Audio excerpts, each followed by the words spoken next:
तो हेलो बच्चों, good morning all of you. तो भाई आज का जो चैप्टर है उस चैप्टर का नाम है चैप्टर नंबर 1, जो कि बहुत इंपॉर्टेंट है फिजिक्स में, वैद्युत आवेश तथा क्षेत्र। इस चैप्टर को जब पढ़ाएंगे तो ये कोशिश रहेगी कि आपका आज के बाद कोई डाउट इसमें ना रहे। ठीक है, बढ़िया तरीके से शुरुआत करेंगे। और जैसे बहुत सारी चीजें आपने देखी होंगी कि सर कोई कभी कुछ पढ़ा देता है, कोई कुछ पढ़ा देता है, लिंक करके चलेंगे एक चीज को, ताकि आपके दिमाग में हर एक बात घुसे। और भाई अगर आपको ये वीडियो पसंद आए कि हाँ सर इसमें से हर एक डाउट आपका क्लियर हो गया, चाहे छोटे से छोटा और बड़े से बड़ा, ये पूरी कोशिश रहेगी कि हर एक डाउट आपका दूर हो जाए। तो आप बस एक काम करना है, वीडियो को लाइक करके शेयर कर देना है। और अगर जब बाद में ये लगे कि भाई बढ़िया बनाया सर ने, कि हमारे लायक है, तो फिर सब्सक्राइब कर लेना चैनल को। ठीक है, तो चलो शुरू करते हैं इस चैप्टर की शुरुआत। इस चैप्टर का नाम ही लिखा है वैद्युत आवेश तथा क्षेत्र। क्या नाम लिखा है इसका? वैद्युत आवेश तथा क्षेत्र। तो वैद्युत आवेश की जब शुरुआत होती है, ठीक है, बहुत सारी अलग अलग चीजें हैं, पर मैं अपनी वीडियो में आपको शुरुआत से ही समझ में आ जाएगा क्या कंटेंट दे रहा हूं। तो चलो शुरुआत करते हैं कि वैद्युत आवेश क्या है, कैसे है, इसकी एकदम स्टार्टिंग से शुरुआत करते हैं। तो पहुंचते हैं 2500 साल पहले। कितने साल बेटा? 2500 वर्ष पहले की बात बताते हैं। एक साइंटिस्ट थे जिनका नाम था थेल्स। क्या नाम था? थेल्स। इन्होंने कुछ चीज नोटिस की। क्या नोटिस किया इन्होंने? एकदम बढ़िया से समझना, ठीक है, हर एक चीज आपके दिमाग में जाएगी, इतना मैं पूरी कोशिश करूंगा। तो थेल्स नाम के एक साइंटिस्ट थे, 2500 साल पहले इन्होंने एक वस्तु खोजी जिसका नाम था अंबर। क्या नाम था? अंबर। अब ध्यान से सुनना, ये जो साइंटिस्ट है यह ग्रीक साइंटिस्ट, यूनानी जिन्हें कह देते हैं, ये ग्रीक साइंटिस्ट है। तो ग्रीक को, अंबर को ग्रीक में क्या कहते हैं? इलेक्ट्रॉन। क्या कह देते हैं बेटा? इलेक्ट्रॉन। यानी जो ये आवेश आप जानते हैं, इलेक्ट्रॉन या इलेक्ट्रॉनिक्स, जो हम फिजिक्स पढ़ रहे हैं, ठीक है, ये सब इसी पदार्थ से बना है। क्योंकि सबसे पहले खोज किससे हुई थी? अंबर नाम के पदार्थ से ही इसकी शुरुआत होती है। तो अंबर नाम का जो पदार्थ है, ये पीले भूरे रंग का पदार्थ होता है, मिश्रण होता है उसका। तो उन्होंने क्या देखा कि ये कुछ पदार्थ जैसे मिट्टी है ना, धूल और कागज, इनके छोटे छोटे कणों को ये आकर्षित कर लेता है। किसने देखा ये सारी कहानी? थेल्स ने। लेकिन ये इसके बारे में आगे कुछ बता नहीं पाए कि ऐसा क्यों कर रहा है। तो अब शुरुआत होती है फिर 1600 ईस्वी के बाद, यानी 1600 वर्ष पहले। यानी बहुत सारा लंबा गैप रहा, लगभग 900 सालों का गैप रहा। किसके बाद? इसके बाद 900 सालों का गैप हुआ। और 900 सालों के गैप बाद हमें यह पता चला कि जब दो वस्तुओं को रगड़ते हैं, ठीक है, जब दो वस्तुओं को रगड़ते हैं तो रगड़ने से, ठीक है, उनमें आवेश उत्पन्न हो जाता है। क्या उत्पन्न हो जाता है? आवेश। जैसे आबनूस की छड़ को ऊन से रगड़ लो, ठीक है, किसको? आबनूस की छड़ को ऊन से रगड़ लो। तो इस तरह से खोज हुई आपके आवेश की। लेकिन अभी भी क्या हमें यह पता चला कि वास्तव में आवेश है क्या? अभी भी नहीं पता चला। शुरुआत हुई 2500 साल पहले से, थेल्स ने करी। थेल्स के बाद फिर क्या हुआ बच्चे? 1600 साल बाद पता चला कि भैया रगड़ने से आवेश उत्पन्न आ रहा है। लेकिन अभी भी हमें आवेश एक्चुअली है क्या, इस बारे में कोई नॉलेज नहीं है। लेकिन एक बात निश्चित थी, सोच कर देखो, कि जब भी आवेश उत्पन्न हो रहा था तो ये चीजों को अपनी तरफ क्या कर रहा है? आकर्षित कर रहा है। चीजों को अपनी तरफ क्या कर रहा है? आकर्षित कर रहा है। जैसे हमने अपने बचपन में क्या होगा कि कंघी लिया, कंघी को बालों से रगड़ा और उससे क्या हो जाता था? कागज के, धूल मिट्टी के कण उस कंघी पर लग जाते थे। या बचपन में स्कूल तो सब गए होगा, स्कूल में सबने खेल दिखाया होगा कि पेन रगड़ा बालों से, धैर धैर धैर, और क्या कर दिया?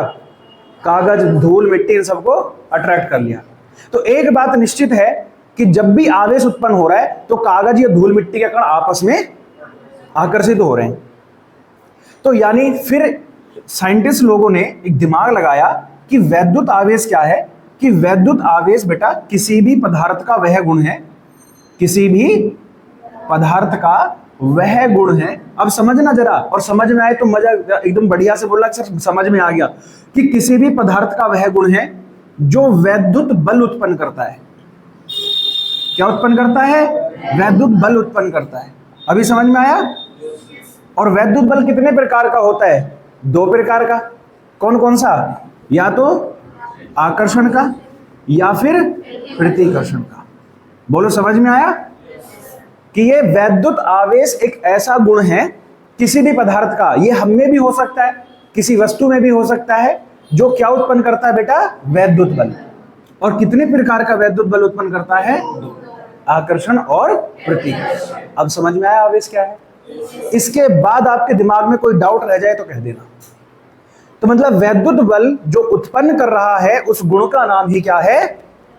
आवेश। सही है?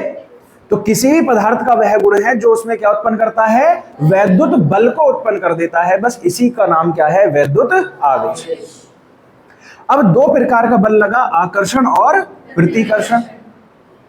तो इसी के आधार पर है ना, आवेश कितने प्रकार का हो गया बेटा? आवेश के प्रकार बता दो। तो आवेश दो प्रकार का होगा, क्योंकि आकर्षण भी हो रहा है और प्रतिकर्षण भी हो रहा है। तो आवेश भी कितने प्रकार का होगा भाई? दो प्रकार का होगा।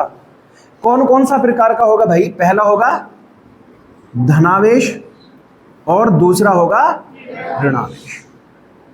ठीक है, पहला होगा धनावेश और दूसरा होगा ऋण आवेश। ठीक है, अब मैं ऐसा क्यों कह रहा हूं इसके बारे में समझते हैं कि सर दो प्रकार का आवेश क्यों होगा। ठीक है, आइए अब आगे की कहानी समझते हैं। हमें यह तो पता चल गया कि सर किसी भी पदार्थ का वह गुण है जो वैद्युत बल उत्पन्न करता है, लेकिन क्यों कर रहा है ये वैद्युत बल उत्पन्न? क्योंकि जब हम दो पदार्थों को रगड़ रहे हैं तो रगड़ने से कुछ तो हो रहा है। बोलो हाँ या नहीं? क्या हो रहा है रगड़ने से? आओ समझते हैं। तो उन्होंने कहा कि सर जब दो पदार्थों को रगड़ते हैं, जब दो पदार्थों को क्या करते हैं? रगड़ते हैं। ठीक है, तो रगड़ने से इलेक्ट्रॉन स्थानांतरित हो जाते हैं। क्या स्थानांतरित हो जाते हैं? हाँ, मतलब सर समझ में नहीं आया, थोड़ा सा बढ़िया से समझाओ। यही तो कहना चाह रहे हो भाई? तो समझो भाई, जैसे मान लो कोई भी दो पदार्थ ले लो, जैसे हमने लिया रेशम और कांच की छड़, और कांच की छड़। अब समझना जरा ध्यान से, बढ़िया तरीके से। ठीक है, तो रेशम क्या है? सिल्क है। और भैया कांच की छड़ क्या है? गिलास है। रेशम एक कपड़ा होता है, रेशम की साड़ी भी बनती है भाई, है ना? समझ में आ जाएगा अब आपको। और कांच तो आप जानते हैं, आपके घरों में कांच होता है। तो जब रेशम से कांच को रगड़ोगे, किससे बेटा? जब रेशम से कांच को रगड़ोगे, तो ध्यान से सुनना हो क्या रहा है। इन्होंने कहा सर ये कांच की रोड है और ये रेशम का कपड़ा है। जब इस कांच की रोड को इस रेशम से रगड़ूंगा तो होता क्या है कि मान लो ये जो कांच है ना, ये जो कांच है, ये अपने कुछ इलेक्ट्रॉन किसको दे देता है? रेशम को। या फिर ऐसा कह सकते हैं कि रेशम इसके कुछ इलेक्ट्रॉन को ग्रहण कर लेता है। समझे? अब ध्यान से समझना हर एक बात। जैसे ही इसने भैया, ये एक एटम ही तो है भाई, हर एक चीज किससे मिलकर बनी है बेटा? परमाणुओं से, छोटे छोटे कणों से, परमाणुओं से। तो अगर इसने अपना एक इलेक्ट्रॉन इसे दे दिया, क्या दे दिया? इलेक्ट्रॉन। तो इलेक्ट्रॉन पर कैसा आवेश होता है? ऋणावेश। तो इसने अपना ऋणावेश किसको दे दिया? दूसरे वाले को दे दिया। जब इस पर ऋणावेश, इसने अपना ऋणावेश इसको दे दिया, तो इस पर ऋणावेश की कमी आ गई, तो इस पर कौन सा आवेश बचा होगा? वैसे ने तो अपना ऋणावेश किसी को दे दिया ना, जब किसी को दे दिया तो इस पर कौन सा आवेश बचा? Very good. तो जब भी कोई इलेक्ट्रॉन देगा तो ऋण की कमी हो गई, तो कौन सा आवेश बचा उस पर? धनावेश। और जिसने लिया तो उस पर ऋणावेश की अधिकता हो गई, क्योंकि उसने इलेक्ट्रॉन ले लिया, तो इस पर कौन सा आवेश आ गया होगा? Very good. तो कहानी यह है कि सर वैद्युत आवेश क्यों उत्पन्न हो रहा है, इसका सवाल क्या है? तो वैद्युत आवेश इसलिए उत्पन्न हो रहा है क्योंकि जब दो वस्तुओं को रगड़ रहे हैं तो रगड़ने से एक इलेक्ट्रॉन दे रहा है और दूसरा इलेक्ट्रॉन ले रहा है। तो जो इलेक्ट्रॉन देता है उस पर इलेक्ट्रॉन की कमी हो गई, तो उस पर कौन सा आवेश आएगा? पॉजिटिव। और जो ले रहा है उस पर इलेक्ट्रॉन की अधिकता होगी, इसलिए उस पर कौन सा आवेश आएगा? नेगेटिव। तो यह भी समस्या खत्म हुई कि जब किसी ने इलेक्ट्रॉन दिया तो उस पर कौन सा आवेश आता है? पॉजिटिव। अब सवाल पूछा जाता है, क्या सवाल पूछा जाता है? पहला एक सवाल लिखेंगे आप अपनी कॉपी पे। पहला सवाल आता है कि सर एक वस्तु पर 500 इलेक्ट्रॉन की कमी है। ठीक है, एक वस्तु पर कितने इलेक्ट्रॉन की कमी है?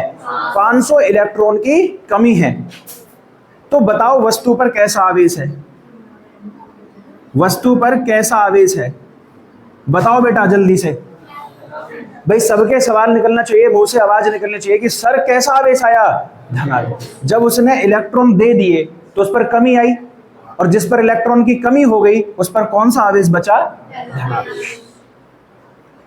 तो इसी नेचर के हिसाब से पता चला कि सर क्या होता है, दो प्रकार का आवेश होता है, एक धनावेश और एक ऋणावेश। भाई मजा आया कि नहीं आया पहले ही बताओ। समझ में आया ना? हर एक चीज लिंक बाय लिंक करके समझा रहा हूं आपको, हर एक चीज समझ में आनी चाहिए कि कैसे चल रही है कहानी। इसके बाद आपको कोई वीडियो देखने की जरूरत नहीं पड़नी चाहिए। बोलो हाँ या नहीं? मतलब खतरनाक चीज पढ़ा रहा हूं आपको, हर एक चीज लिंक करके, ये देख लो, इसके बाद कोई डाउट ही नहीं है। ठीक, जब ये इलेक्ट्रॉन यहां से स्थानांतरित हो रहा है तो इस घटना को क्या कहते हैं? बताइए। जैसे इलेक्ट्रॉन आपस में क्या हो रहे हैं, जब ये इलेक्ट्रॉन आपस में स्थानांतरित हो रहे हैं तो इस घटना को कहते हैं इलेक्ट्रॉनिक सिद्धांत। क्या कहते हैं बेटा? इलेक्ट्रॉनिक सिद्धांत। समझे? अब बहुत सारे लोग, तुमने ये देखा होगा, अब ध्यान से सुनना, ध्यान से सुनो पहले मेरी सारी बात, बहुत इंटरेस्टिंग लेवल बता रहा हूं, कोई बहुत मुश्किल से मिलेगा आपको, यूट्यूब पर भी पढ़ाता हुआ। ठीक है, आ जाओ। मैं आपसे क्या कह रहा हूं, ये वाली इलेक्ट्रॉन आवेशित हो गई कि नहीं हो गई? ये वाली इलेक्ट्रॉन, ये वाली भी आवेशित हो गई। तो अब देखो क्या हुआ, ग्रीक साइंटिस्ट हैं थेल्स, किसकी खोज की इन्होंने? अंबर की। अंबर को क्या कहते हैं? इलेक्ट्रॉन। समझ गए? अब जिस वस्तु से आवेश स्थानांतरित हो रहे हैं वो वस्तु क्या कहलाई? वैद्युत में। वैद्युत में क्यों हो गई? क्योंकि उसने आवेश आ गया उस पर। तो जिस वस्तु पर आवेश आ जाता है वो वैद्युत में हो जाती है। तो ये दोनों वस्तुएं वैद्युत में हो गई। वैद्युत में मतलब आवेशित, वैद्युत में का मतलब आवेशित। और इनके बीच जो प्रक्रिया हुई, इनके बीच जो क्या हुई बेटा? प्रक्रिया। क्या प्रक्रिया हुई इनके बीच? इलेक्ट्रॉनों को लेने देने की, जिसे इलेक्ट्रॉनों का स्थानांतरण कहते हैं। इस प्रक्रिया को कहा गया इलेक्ट्रॉनिक्स। आया समझ में? तो अगर आपसे कोई पूछे कि इलेक्ट्रॉनिक्स क्या है, इलेक्ट्रॉनिक्स को हिंदी में क्या कहते हैं? वैद्युतिकी। क्या कहते हैं? वैद्युतिकी। और ये जो हम पढ़ रहे हैं, ये जो चैप्टर नंबर 1 है, ये जो बुक नंबर 1 है, ये आपकी वैद्युतिकी ही तो है। तो अगर परिभाषा पूछी जाए वैद्युतिकी क्या है, तो सवाल क्या होना चाहिए, आंसर क्या होना चाहिए? सर वैद्युतिकी भौतिक विज्ञान की वह घटना है जिसमें इलेक्ट्रॉनों के स्थानांतरण का अध्ययन किया जाता है। कुछ भी रटने की जरूरत नहीं है, सब यहीं से है, सारा लिंक यहीं से मैं आपको बता रहा हूं हर एक चीज का। समझ गए? तो इलेक्ट्रॉनिक्स यानी वैद्युतिकी क्या है बताओ? विज्ञान की वह शाखा जिसमें इलेक्ट्रॉनों के आदान प्रदान या स्थानांतरण का अध्ययन किया जाता है। मजेदार बात है या नहीं है? और ये जो सिद्धांत है जिसके अकॉर्डिंग ये हो रहा है उसे इलेक्ट्रॉनिक सिद्धांत कहते हैं। क्या कहते हैं? इलेक्ट्रॉनिक सिद्धांत। बोलो समझ में आई बातें? अच्छा, जब ये कंप्लीट हो गया, एक और इसका सवाल ले लो, एक और बढ़िया कहानी ले लो। अच्छा, जब किसी वस्तु से इलेक्ट्रॉन एक वस्तु से दूसरी वस्तु पर जा रहे हैं, इलेक्ट्रॉन क्या कर रहे हैं मेरे भाई? एक वस्तु से दूसरी वस्तु पर जा रहे हैं, तो क्या द्रव्यमान भी जाता है? क्या द्रव्यमान भी स्थानांतरित होता है? द्रव्यमान भी स्थानांतरित होता है? बताओ। तो आप बोलोगे सर जी जैसे आपने सबने कहा नहीं, और यही क्वेश्चन हो गया गलत। पूछो क्यों? भाई जब इलेक्ट्रॉन एक वस्तु से दूसरी पर जा रहा है, जब इलेक्ट्रॉन एक वस्तु से दूसरी वस्तु पर जा रहा है, तो इलेक्ट्रॉन का द्रव्यमान नहीं होता? होता है कि नहीं होता? तो जब ये अपनी इस वस्तु को छोड़कर इस पर जाएगा तो अपना द्रव्यमान भी तो साथ ले जाएगा। मतलब ऐसे मान लो ये तो एक हमारी फैमिली है, फैमिली में से एक एक करके मेंबर जा रहा है, तो पूरी फैमिली का वेट कम होगा या नहीं होगा? बस, तो जब इसको छोड़कर इलेक्ट्रॉन जाएंगे तो साथ में अपना द्रव्यमान लेकर नहीं जाएंगे। तो सवाल का आंसर होना चाहिए यस, कि सर द्रव्यमान भी स्थानांतरित होता है। अब बताओ कोई डाउट हो तो। इसके बाद आप मुझे बता दो वैद्युत आवेश में कोई डाउट रहेगा? वैद्युत आवेश क्या होता है सर? वैद्युत आवेश कैसे उत्पन्न हो रहा है? इलेक्ट्रॉन की कमी से धनावेश क्यों आ रहा है? क्योंकि इलेक्ट्रॉन लेकर चला गया ऋणावेश, तो क्या बन गया? धनावेश। और जिस पर आ गया उस पर ऋणावेश की अधिकता हो गई, इसलिए वो क्या बन गया भैया? ऋणावेशित। तो जो लेता है वो ऋणावेशित और जो देता है धनावेशित बन जाता है। तो इसी प्रकार से आवेश कितने प्रकार का होता है? 2 प्रकार का होता है। समझे? नेक्स्ट टॉपिक की तरफ चलेंगे। 2 लिखो। पहला सवाल मैंने लिखवाया था, आपको समझ में आया ना कि सर किसी वस्तु पर 500 इलेक्ट्रॉन की कमी है तो कैसा आवेश होगा? धनावेश। और किसी पर मैंने कहा कि किसी वस्तु पर 1000 इलेक्ट्रॉन की अधिकता है तो उस पर कैसा आवेश होगा? ऋणावेश। तो अब बिल्कुल नहीं भूलना, ठीक है? अब सवाल नंबर 2 है। सवाल नंबर 2 है कि इलेक्ट्रॉनिक सिद्धांत के आधार पर बताओ, इलेक्ट्रॉनिक सिद्धांत के आधार पर आवेश की व्याख्या करो। आवेश की व्याख्या करो। इलेक्ट्रॉनिक सिद्धांत के आधार पर आवेश की परिभाषा बताओ, ये भी पूछ सकता है। आवेश की परिभाषा इलेक्ट्रॉनिक सिद्धांत के आधार पर बताओ क्या है? अभी तो समझाया कि इलेक्ट्रॉनिक सिद्धांत के आधार पर क्या होता है सर? एक वस्तु मान लो ये है A और दूसरी वस्तु है मान लो B। तो इलेक्ट्रॉनिक सिद्धांत क्या कहता है कि सर इस वाले ने अपनी एक इलेक्ट्रॉन किसको दे दिया? B को। तो इसका मतलब एक पर इलेक्ट्रॉन की कमी हुई और दूसरे पर इलेक्ट्रॉन की अधिकता हुई। तो जब इलेक्ट्रॉन की कमी या अधिकता होती है तो क्या उत्पन्न होता है? आवेश। तो इसी के आधार पर परिभाषा दे दो, ठीक है? तो इलेक्ट्रॉनिक सिद्धांत क्या कहता है सर? कि इलेक्ट्रॉनिक सिद्धांत कहता है कि किसी भी वस्तु पर आवेश तभी उत्पन्न होता है जब उस पर इलेक्ट्रॉन की या तो कमी हो या अधिकता हो। यह इलेक्ट्रॉनिक सिद्धांत है आपका। समझ में आया कि जब किसी वस्तु पर इलेक्ट्रॉन की कमी होती है तो धनावेश उत्पन्न होता है और जब किसी पर इलेक्ट्रॉन की अधिकता होती है तो कैसा आवेश आ जाता है? ऋणावेश आ जाता है। तो होगी ना परिभाषा इलेक्ट्रॉनिक सिद्धांत के आधार पर, ठीक है? तो ये सवाल नंबर 2 है कि अगर आ जाए तो हम छोड़ेंगे नहीं, है ना? सबको एकदम बढ़िया से तोड़ेंगे। अच्छा, अब आवेश को उत्पन्न कैसे किया जाता है? उत्पन्न कैसे कैसे किया जाता है, सवाल ये है। Question number 3। तो भैया अभी मैंने आपको बताया रगड़ने से। किससे? रगड़ने से, ठीक है? हर एक सवाल का डाउट मिलेगा आपको बढ़िया तरीके से। और भाई अगर मजा आए ना तो वीडियो को शेयर जरूर करना, ठीक है? पहला सवाल है रगड़ने से, जिसे हम कहते हैं घर्षण द्वारा। किसके द्वारा बेटा? घर्षण द्वारा। आपकी लैंग्वेज में पढ़ना है बिल्कुल फिजिक्स को, कोई बुक की लैंग्वेज नहीं। रगड़ना मतलब घर्षण। रगड़ोगे तो क्या हो रहा है आपस में? घर्षण। अब पहला ही सवाल तुम सोच कर देखो, मैं दोनों हाथ घिस रहा हूं। अब मुझे बताओ ये दोनों हाथ घिसने से क्या इन पर आवेश आ रहा होगा? बोलोगे यस सर, आपने ही तो कहा घर्षण से होता है। लेकिन बावलो अगर मैं दोनों सेम वस्तु रगड़ूं तो आवेश उत्पन्न, हाँ तो ये लिख लो, एक ही प्रकार की, क्या लिख लोगे? ऐसे लिख लो, दो समान वस्तुओं को रगड़ने से आवेश नहीं आता मेरे भाई, आवेश उत्पन्न नहीं होता। अब मैंने हाथ रगड़ दिया तो आवेश आएगा क्या?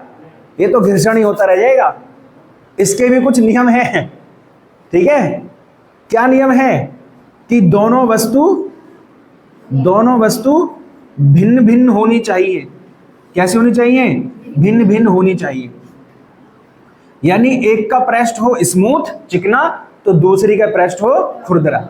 जैसे कांच और रेशम, कांच बिल्कुल चिकना पृष्ठ था और हाँ, दूसरा आबनूस की छड़। कुछ एग्जाम्पल भी लिख लो इसमें, जैसे आबनूस की छड़ और बिल्ली की फर जो होते हैं, ठीक है? बिल्ली की खाल ही लिखा जाएगा इसे। खाल मतलब वो मैं समझ लें ऊपर वाला जो स्किन होता है जिसमें फर लगे होते हैं, ठीक है? कांच और रेशम अच्छा अभी देखो क्या है ना, सर्दियां गई हैं, तो सर्दियों में सबने देखा होगा जब आप अपना हाथ कंबल से रगड़ोगे भाई तो चट की आवाज आती नहीं। तो वो भी क्या है, आपका हाथ कैसा हो गया, स्मूथ, और कंबल कैसा हो गया, फर टाइप का। तो जैसे उसको रगड़ोगे तो क्या बनेगा, आवेश बन जाएगा। फिर दूसरा क्या है सर जी, ऊन, ऊन प्लस पॉलीथीन हो जाएगा। ठीक है, तो ऊन और पॉलीथीन ऐसे कुछ एग्जाम्पल है जिनमें घर्षण द्वारा आवेश उत्पन्न होता है। किसके द्वारा, घर्षण द्वारा। लेकिन अगर आप ऐसे मान लो सर कि हम एक कंबल लें, कंबल के दोनों सिरों को आपस में रगड़ने लग जाएं कि ले बिजली बना देंगे घर में, आज रगड़ते रगड़ते आवेश उत्पन्न कर देंगे, ऐसा नहीं होगा। सही है ना, तो बिजली बनाने की कोशिश नहीं करना। दूसरी चीज क्या है, तो घर्षण द्वारा हो गया, दूसरा है प्रेरण द्वारा। क्या है, प्रेरण द्वारा। ये भाई पड़ोसी की कहानी है। आप अगर अच्छा पढ़ रहे हो तो पड़ोसी खुश होगा, है ना, पड़ोसी दुखी होगा। तो इसमें ऐसा ही है, ये पड़ोसी की कहानी बताता है। ये कहता है कि मान लो एक आवेशित वस्तु है, ठीक है, इस पर आवेश है भाई, क्या है इस पर बेटा, और एक अनावेशित वस्तु है, यानी जिसका बच्चा नहीं पढ़ रहा। जब इस अनावेशित वस्तु को इस आवेशित वस्तु के पास लाओगे, जब अनावेशित वस्तु को आवेशित वस्तु के पास लाते हैं तो ये भी चार्ज हो जाएगा।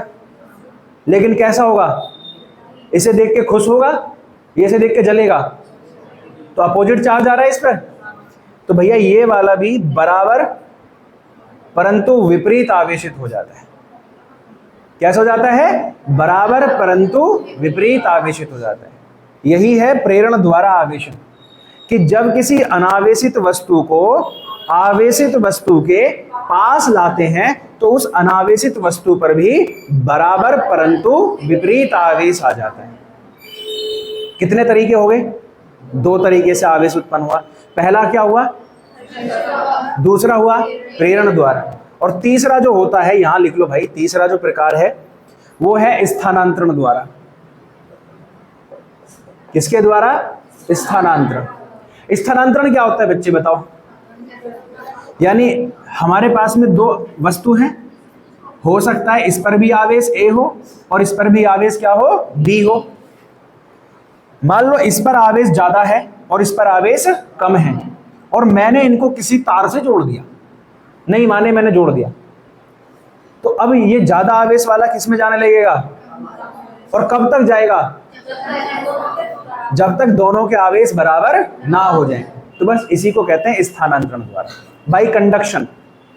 चालन विधि द्वारा भी कह देते हैं। किससे कह देते हैं, चालन विधि द्वारा भी। तो यहां पर आवेश क्या हो रहा है, स्थानांतरित हो रहा है, एक से दूसरे में जा रहा है, एक से दूसरे में जा रहा है। और कब तक जा रहा है, जब तक कि दोनों के आवेश बराबर ना हो जाए। सवाल समझ में आया बढ़िया से, ठीक है। तो ये है आपके भैया पूरे आवेश के बारे में, कैसे कैसे इनको उत्पन्न किया जा सकता है। अब अगर आवेश के उत्पन्न करने के प्रकार पढ़ लिए तो अगला सवाल आता है कि सर आवेश का मात्रक क्या है, कैसा मात्रक है और क्यों है। समझ गए, अगले लाइन में करेंगे। सवाल है आवेश के बारे में सब कुछ सिस्टम हम लोगों ने पढ़ लिया बेहतरीन तरीके से। अब सर आवेश का मात्रक किसे कहते हैं। अच्छा कोई बच्चा बताओ मात्रक क्या है। अबे कूलम नहीं पूछ रहा, इसका आवेश मात्रक, इसका मात्रक नहीं पूछ रहा मैं। जैसे चलो लिख लो, आवेश का मात्रक क्या होता है, कूलाम होता है। ठीक है, क्या होता है आवेश का मात्रक, कूलाम। मैं वैसे पूछ रहा हूं मात्रक किसे कहते हैं, हैं? इकाई होती है, वेरी गुड, जिसमें वस्तु को मापा जाता है। तो आवेश को किसमें मापा जाता है, कूलाम में। वेरी गुड, आवेश को किसमें मापा जाता है, कूलाम में। ये कूलाम कौन है अभी समझ में आएगा, एक वैज्ञानिक। भाई वाह, सब बात, तुम तो पढ़े लिखे लगे। तो आवेश का मात्रक क्या होता है, कूलाम। इसे सी से प्रदर्शित कर देते हैं, ठीक है। और आप सब भी एक साइंटिस्ट हो, मतलब आप सब भी सी हो। ये वीडियो में नहीं डालूंगा ये तो बस मजे के लिए था। तो आवेश का मात्रक क्या है, कूलाम होता है, ठीक है। इसे सी से डिनोट कर देते हैं, ठीक है। अब क्या होता है कि बेटा आवेश कैसी राशि है, आवेश कैसी राशि है, ठीक है। आओ अब इसके बारे में समझते हैं। तो देखो आवेश को बना लो पहले। ये है हमारा प्यारा आवेश जिसके बारे में हम इतना सब कुछ पढ़ रहे हैं, ठीक है। अब ये आवेश धनात्मक है, तो धनात्मक आवेश कुछ इस तरह से बनता है, ठीक है। अगर आपके मन में चलेगा सर ऋणावेश, तो ऋणावेश कुछ ऐसे बनता है। इसकी बल रेखाएं कहाँ की ओर होती हैं? अंदर की ओर, ऐसे। समझ गए? तो अब मुझे ये बताओ, ये जो आवेश बन रहा है इसमें डायरेक्शंस है या नहीं है? देखो डायरेक्शन है, इसकी भी है और इसकी भी है। और आवेश का परिमाण तो हो गई, जैसे सर 2 कूलाम हो गया, 5 कूलाम हो गया, ऐसे। बोलो हाँ या नहीं? तो सर इनमें परिमाण भी है और दिशा भी है, तो कैसी राशि होनी चाहिए? सदिश राशि। पढ़ा है 11वीं क्लास में, सर जिन राशियों में परिमाण और दिशा होते हैं उन्हें सदिश राशि कहते हैं। तो आपने भी इतना ही पढ़ा होगा। तो कैसी राशि हो गई ये? लेकिन क्या सच में सदिश है? आप बोलोगे नहीं, सदिश नहीं है, सदिश नहीं है। अब सवाल है सर सदिश क्यों नहीं है? ठीक है, क्यों नहीं है? क्योंकि बेटा इसमें दिशा भी है, परिमाण भी है, लेकिन कोई निश्चित दिशा नहीं है, कोई निश्चित दिशा नहीं है। अब ऐसी राशियों को फिजिक्स ने एक अलग से नाम दिया गया जिसे कहते हैं टेंसर। कैसी राशि कहते हैं? टेंसर राशि कहते हैं। लेकिन 12th में टेंसर नाम का कोई वर्ड है नहीं, तो इसलिए हम इसे कैसी राशि कह देते हैं? अदिश। कैसी राशि कह देते हैं? अदिश। अब सवाल पूछा जाए क्वेश्चन नंबर 3 कि आवेश अदिश राशि क्यों है? अदिश राशि क्यों है जबकि उसके पास दिशा और परिमाण दोनों होते हैं? सवाल तो ऐसे बन सकता है ना। कितने क्वेश्चन करा दिए मैंने अभी तक, जितने भी चल रहे हैं, ये तीसरा क्वेश्चन है जो आपका सवाल बन सकता है ऐसे क्वेश्चन। तो आप बोलोगे सर आवेश अदिश राशि क्यों है जबकि इसमें दिशा भी और परिमाण भी है? तो आपका आंसर होना चाहिए क्योंकि सर इसकी कोई भी निश्चित दिशा नहीं, एक पर्टिकुलर दिशा ना होने के कारण, एक पर्टिकुलर दिशा ना होने के कारण ये कैसी दिशा, कैसी राशि बन जाता है? अदिश। वास्तव में फिजिक्स में ऐसी राशियों को टेंसर कहते हैं, बट टेंसर नाम का कोई वर्ड हमारी भौतिक विज्ञान में नहीं है, इसलिए हम इसको किसमें काउंट करते हैं? अदिश राशियों में काउंट करते हैं। बोलो मजा आया इसको समझ गए? ये आवेश होते हैं, ऐसे बनते हैं। इसका मतलब क्या हुआ? इसका मतलब हुआ कि बेटा ये धनावेश आगे को बढ़ रहा है लेकिन ऋणावेश रुका हुआ है। तो गति केवल कौन सा आवेश करता है? धनावेश। ये इसके पास दौड़ कर जाएगा, ये नहीं जाएगी। ये छमिया है और ये छम्मू है, छपरी, यही इसके पास जाएगा, ये इसके पास, क्योंकि इसकी बल रेखा बाहर की ओर जा रही है और इसकी अंदर की ओर। तो ये वाला इसे खींच रहा है, ये वाला क्या कर रहा है? इसे खींच रहा है। समझ गए ना? समझ गए? तो ये वाला भैया आवारा बंदा है, ठीक है। ध्यान रखना, आवेश कौन सा गति करता है? केवल धनावेश। ऋणावेश गति नहीं करता, ठीक है। चलो जी, अब आवेश का मात्रक हम लोगों ने पढ़ लिया। तो जो अभी तक हम लोगों ने पढ़ा, क्या पढ़ा हम लोगों ने? आवेश। क्या पढ़ा हम लोगों ने? आवेश। तो आवेशों के गुण भी पढ़ लें, है ना। आवेश है तो आवेशों के गुण भी होंगे भैया। कितने आवेश हैं? 2 आवेश है। कौन कौन से हैं? धनावेश और ऋणावेश। तो आप मुझे पहला गुण बता दो, क्या धनावेश ऋणावेश एक दूसरे को, और दोनों धनावेश आकर्षित या प्रतिकर्षित? तो आप क्या लिखोगे सर? विपरीत आवेश, हाँ, विपरीत आवेश क्या करेंगे? आकर्षित। और समान आवेश, समान आवेश क्या करेंगे? प्रतिकर्षित करेंगे, है ना। पहला गुण देखो कितना बढ़िया से समझ में आया। बोलो हाँ या नहीं?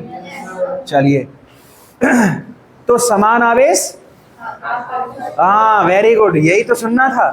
समान आवेश आकर्षित समान आवेश क्या करेंगे? प्रतिकर्षित। और विपरीत आवेश आकर्षित करेंगे, ठीक है। दूसरा गुण, आवेशों में संरक्षण होता है। देखो ये बढ़िया सवाल है। आवेशों में क्या होता है? संरक्षण। सवाल बन गया भाई एक और बढ़िया से पूछा जाएगा, आवेश संरक्षित क्यों होते हैं? सिद्ध करो। चौथा सवाल यहीं से बन जाता है, आवेश संरक्षित क्यों होते हैं? समझाइए। तो तो आप कैसे समझाओगे? संरक्षण का मतलब क्या होता है? ना तो आवेशों को उत्पन्न किया जा सकता है और ना ही आवेशों को नष्ट किया जा सकता है। सर आपने भर भर के चिल्ला दिया आवेश दो प्रकार के हो रहे हैं, आवेश उत्पन्न हो रहा है, आवेश है, फिर ये उत्पन्न कैसे हो रहा है? जबकि संरक्षण का नियम ये कह रहा है कि ना तो उत्पन्न किया जा सकता है और ना ही नष्ट। तो अभी जो हम पढ़ रहे हैं ये उत्पन्न ही नहीं हुआ क्या? तो भाई इसका आंसर आपके दिमाग में अब चलना चाहिए। पहली बात, आवेश कोई ऐसी वस्तु नहीं जिसे उत्पन्न किया जा सके। आवेश किसी वस्तु का गुण है। क्या है? प्रॉपर्टी। और प्रॉपर्टी पहले से ही होती है। जैसे अगर मैं एक अच्छा डांसर होता तो मेरे में डांसर बनने की क्वालिटी पहले से ही होती, बस मैं नहीं हूं वो बात अलग है। जैसे किसी में सिंगिंग की प्रॉपर्टी है तो वो पहले से ही होती, उसका गुण होता, वो उसे कोई हटा नहीं सकता, है ना? उसे कोई हटा सकता है? नहीं। तो ऐसे ही हमने कहा कि आवेश प्रत्येक वस्तु का एक क्या है? भौतिक गुण है जो उससे अलग नहीं। फिर आवेश उत्पन्न कब हुआ? जब हमने इलेक्ट्रॉनों की शेयरिंग की। एक ने इलेक्ट्रॉन दिया, दूसरे ने इलेक्ट्रॉन लिया, तभी तो उत्पन्न हुआ। अब देखो इसमें क्या कहा गया। फ्रैंकलिन नाम के एक साइंटिस्ट है। कौन है? फ्रैंकलिन। उन्होंने आवेश के संरक्षण को बड़े ही फ्रैंक तरीके से समझाया। ऐसे याद रखना, उन्होंने किसको? आवेशों के संरक्षण को बड़े ही फ्रैंक तरीके से समझाया। उन्होंने कहा कि यह किसी वस्तु का भौतिक गुण है। यह वस्तु का भौतिक गुण है। भौतिक गुण है जो कैसे उत्पन्न होता है? रगड़ने से या प्रेरण द्वारा। लेकिन जब भी किसी वस्तु पर उत्पन्न होता है तो धनावेश और ऋणावेश बराबर मात्रा में उत्पन्न होते हैं। बराबर मात्रा में उत्पन्न होते हैं। अर्थात अगर किसी वस्तु पर 5 धनावेश आएगा तो दूसरी वस्तु पर 5 ऋणावेश आएगा। अगर एक टोटल देखा जाए उस वस्तु का टोटल आवेश कितना है, तो इसका मतलब वास्तव में उस पर कोई आवेश की हानि नहीं हुई, ना ही लॉस हुआ। तो ना तो हानि हुई ना ही लॉस हुआ। तो बताओ आवेश उत्पन्न हुआ? नहीं। क्या आवेश डैमेज हुआ? नहीं। तो ना तो उत्पन्न हुआ और ना ही नष्ट हुआ। तो समझ में आ गया? ये सवाल लिख लेना भैया, पूछा जा सकता है। तीसरा, क्वांटीकरण। आवेशों का क्वांटीकरण। अब इसमें बहुत सारे रट्टा मरवा देते भाई, रट्टा नहीं मारना, समझना है। आवेश की सबसे छोटी इकाई क्या है? इलेक्ट्रॉन। बहुत बढ़िया। आवेश को सबसे छोटा मात्रक क्या होता है? छोटा मात्रक क्या होता है सर जी? इलेक्ट्रॉन। इससे छोटा और कुछ पढ़ा आप लोगों ने? होते हैं मीसॉन्स, लेकिन उनका हमें पढ़ना नहीं। आवेश का सबसे छोटा मात्रक क्या है? इलेक्ट्रॉन। तो आवेश को किसमें काउंट करेंगे? समझना मेरी बात को, ठीक है? क्वांटीकरण ऐसा दिमाग में बिठा दूंगा कभी नहीं भूलोगे। इसमें बहुत सारे बच्चे आपको कंफ्यूजन होते हैं, बहुत सारे बच्चों को डेफिनेशन रटनी पड़ती है, लेकिन आज आपको नहीं रटनी पड़ेगी, ये बात है। तो आप ये कहोगे सर आवेश का सबसे छोटा मात्रक क्या है? इलेक्ट्रॉन। तो मतलब अगर मुझे किसी वस्तु, मान लो ये वस्तु ए है, इस पर मुझे आवेश की मात्रा ज्ञात करनी है, तो मैं कैसे ज्ञात करूं? इस पर अगर आवेश की मात्रा ज्ञात करनी है तो मतलब इस पर इलेक्ट्रॉन की संख्या निकाल लो। 1 इलेक्ट्रॉन, 2 इलेक्ट्रॉन, 3 इलेक्ट्रॉन, 4 इलेक्ट्रॉन। जितने इलेक्ट्रॉन मिल गए, जैसे इस पर कितने इलेक्ट्रॉन है? 4, तो 4 इलेक्ट्रॉन, और इलेक्ट्रॉन का मान मुझे पता है कितना होता है? 1.6 इंटू 10 की पावर -19। तो यदि किसी वस्तु पर आवेश की मात्रा ज्ञात करनी है तो उस वस्तु पर इलेक्ट्रॉन की संख्या ज्ञात कर लो। बोलो हाँ या नहीं? तो यानी क्वांटीकरण यही बताता है कि अगर किसी वस्तु पर आवेश की मात्रा ज्ञात करनी है तो वह आवेश की मात्रा इलेक्ट्रॉनों की संख्या से प्राप्त होती है। किससे प्राप्त होती है? इलेक्ट्रॉनों की संख्या से। जैसे किसी वस्तु पर 1 इलेक्ट्रॉन है तो ई हो गया, ई आवेश हो गया। अगर किसी पर 4 इलेक्ट्रॉन है तो 4 ई, किसी पर 2 है तो 2 ई, किसी पर 5 है तो 5 ई, इतना आवेश हो जाएगा। बोलो हाँ या नहीं? किसी पर 10 इलेक्ट्रॉन है तो 10 ई। अब ये 1 2 3 4 5 कैसे नंबर है? Natural number. तो उन्होंने कहा किसी भी वस्तु पर आवेश की मात्रा इलेक्ट्रॉन की संख्या पर निर्भर करती है, जो कि n इंटू हो जाता है, और n क्या है? Natural number. तो Q बराबर क्या हो गया? n। तो यही क्वांटीकरण है। अर्थात हम ये भी कह सकते हैं कि जब किसी वस्तु से, एक वस्तु से दूसरी वस्तु पर आवेश जाता है, जब किसी एक वस्तु से दूसरी वस्तु पर आवेश जाता है, तो वो भी किसके रूप में जाता होगा? इलेक्ट्रॉनिक संख्या के रूप में जाता होगा, कि एक इलेक्ट्रॉन गया या दो इलेक्ट्रॉन गए या फिर तीन। जैसे एल्युमिनियम ने क्लोरीन को दिए तो Al पर 3 आ गए और Cl पर -3 लेने पड़े हमें एटम। बोलो हाँ या नहीं? तो Al पर 3 आया तो कभी 2.5 लिखा जा सकता है उसको? नहीं। तो क्वांटीकरण यही समझाता है कि जब भी आवेश किसी एक वस्तु से दूसरी वस्तु पर जाता है तो भी वो एक पूर्णांक के रूप में ही जाता है, या किसी वस्तु पर अगर मुझे आवेश का मान निकालना है तो वह एक पूर्णांक के रूप में ही प्राप्त होता है। समझ गए? तो यही है आवेशों का क्वांटीकरण। ध्यान रखना, ये रहा भैया, ये फॉर्मूला निकल के आ जाएगा। ठीक है? तो यहां तक की बात ही मुझे बताओ, इसके भौतिक गुण, आवेश का मात्रक आपको समझ में आया बढ़िया तरीके से? आइए अब इसके ऊपर कुछ सवाल करते हैं, कैसे कैसे क्वेश्चंस आपके एग्जाम में अभी तक पूछे जा सकते हैं। ठीक है, चलो। क्या समझा? आवेशों का क्वांटीकरण समझा। अब ये जो क्वांटीकरण है, इससे सवाल बनते हैं। Q is equals to N E, इनका फॉर्मूला बन गया। Q इज इक्वल्स टू क्या बन गया? N E. जैसे सबसे पहला सवाल आया सर, एक इलेक्ट्रॉन पर 1.6 इंटू 10 की पावर -19 कूलाम आवेश है। C लिख दूं ना, आवेश है। तो अल्फा कण पर आवेश ज्ञात करो। बताओ पहला सवाल। भाई वाह, ये लड़की कुछ करके दिखाई एक दिन। अब आपको ध्यान रखना है कि अल्फा कण पर जो आवेश होता है वो 2 इलेक्ट्रॉन होता है। क्या होता है? 2 इलेक्ट्रॉन होता है। अब Q is equals to 2 into E का मान कितना भाई? 1.6 इंटू 10 की पावर -19। कितना हो गया भाई? 3.2 10 की पावर -19। देखा, इस बच्ची ने ऐसी कैलकुलेशन कर दी। बताओ, हमारी कैलकुलेशन वीक रहेगी है या नहीं है? तुम लोग भी ऐसे आंसर दिया करो यार। ठीक है, अब दूसरा सवाल है सर, 8O16 में क्या कह रहा है? 8O16 में इलेक्ट्रॉनों की संख्या व आवेश की गणना करो।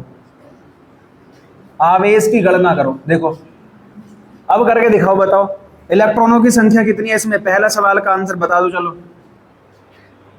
अब नहीं पता। 8। भाई वाह, अब गजब आदमी भाई तू। भाई साहब, ये जो होता है 8O16, ये केमिस्ट्री का वर्ड है या नहीं है? लेकिन फिजिक्स में आ रहा है ना। 8O16 का मतलब ऑक्सीजन है। ऑक्सीजन का परमाणु क्रमांक कितना है? 8 है। और परमाणु भार कितना है? 16। अब परमाणु क्रमांक 8 है तो परमाणु क्रमांक होता है Z, और Z बराबर क्या होता है? E। अबे E नहीं होता, P होता है, प्रोटॉनों की संख्या। E होता है, P होता है। कई मामलों में Z बराबर P बराबर E भी हो जाता है। होता है कि नहीं होता? हाँ, लेकिन ज्यादातर ये किसकी संख्या होता है? प्रोटॉन। और जितने प्रोटॉन होंगे उतने ही क्या होते हैं? इलेक्ट्रॉन होते हैं। समझ गए नहीं समझ गए? तो आप बोलोगे सर जी N बराबर कितना हो गया? 8 इलेक्ट्रॉन। तो इलेक्ट्रॉनों की संख्या कितनी है? 8 है। कितनी संख्या है? 8। अब इस पर आवेश पूछ रहा है, तो सर हमें क्या करना है? हमें तो Q बराबर N नहीं पढ़ा है। Q बराबर आपने बताया था निकालना है, N कितना है? 8 है, और E का मान आपने बताया था 1.6 गुणा 10 की पावर -90। भैया कितना हो गया मेरे बच्चों? 16 8 जा 128। बताओ पॉइंट कहाँ लगेगा? बताओ कहाँ लगेगा? 1.28 या 12.8? Very good. मतलब देखो, बहुत मैंने से पता है ये सवाल क्यों पूछा? बहुत सारे बच्चों को आप में दिक्कत होगा, सर पॉइंट कहाँ लगेगा? पॉइंट वहीं लगेगा, कितने अंक बाद पॉइंट है? 1 अंक। तो इधर भी 1 अंक बाद ही पॉइंट लग जाएगा। कोई सवाल रहेगा इसमें? बस, है ना? गजब का, एकदम बढ़िया। तो गजब कर रहे हो भाई। क्वेश्चन नंबर 2 हमने कहा था अभी, तीसरा, एक वस्तु पर 500 इलेक्ट्रॉन की अधिकता है तो आवेश की प्रकृति व मान ज्ञात करो। देखो सवाल देखो तुम, गजब गजब के। ठीक है, क्या कह रहा है, एक वस्तु पर 500 इलेक्ट्रॉन की अधिकता है। याद करो, जिस पर इलेक्ट्रॉन की अधिकता हो जाएगी उस पर कैसा आवेश हो जाएगा? Very good. धनावेश किसने बोला? ये ऋणावेश ही बोला सबने। हाँ, अगर मेरे से चीटिंग करी हाँ, तो अधिकता मतलब भाई इलेक्ट्रॉन ज्यादा हो गया। इलेक्ट्रॉन ज्यादा हो गया तो कैसा आवेश हो गया? तो पहले का आंसर मिल गया जी, ऋणावेश होगा। कैसा होगा? कैसा नेचर होगा उसका? ऋणावेश। अगर 500 इलेक्ट्रॉन, तो ये क्या दे दिया? एन दे दिया। भाई वाह, गजब। 500 दे दिया जी, एन। क्या निकालने के लिए कह रहा होगा? क्यों? क्योंकि ई का तो हमें पहले ही पता है, ई थोड़ा पूछ लेगा वो, ठीक है। अगर एन दे दिया 500, तो इसमें कितने की मल्टीप्लाई ठोक दो?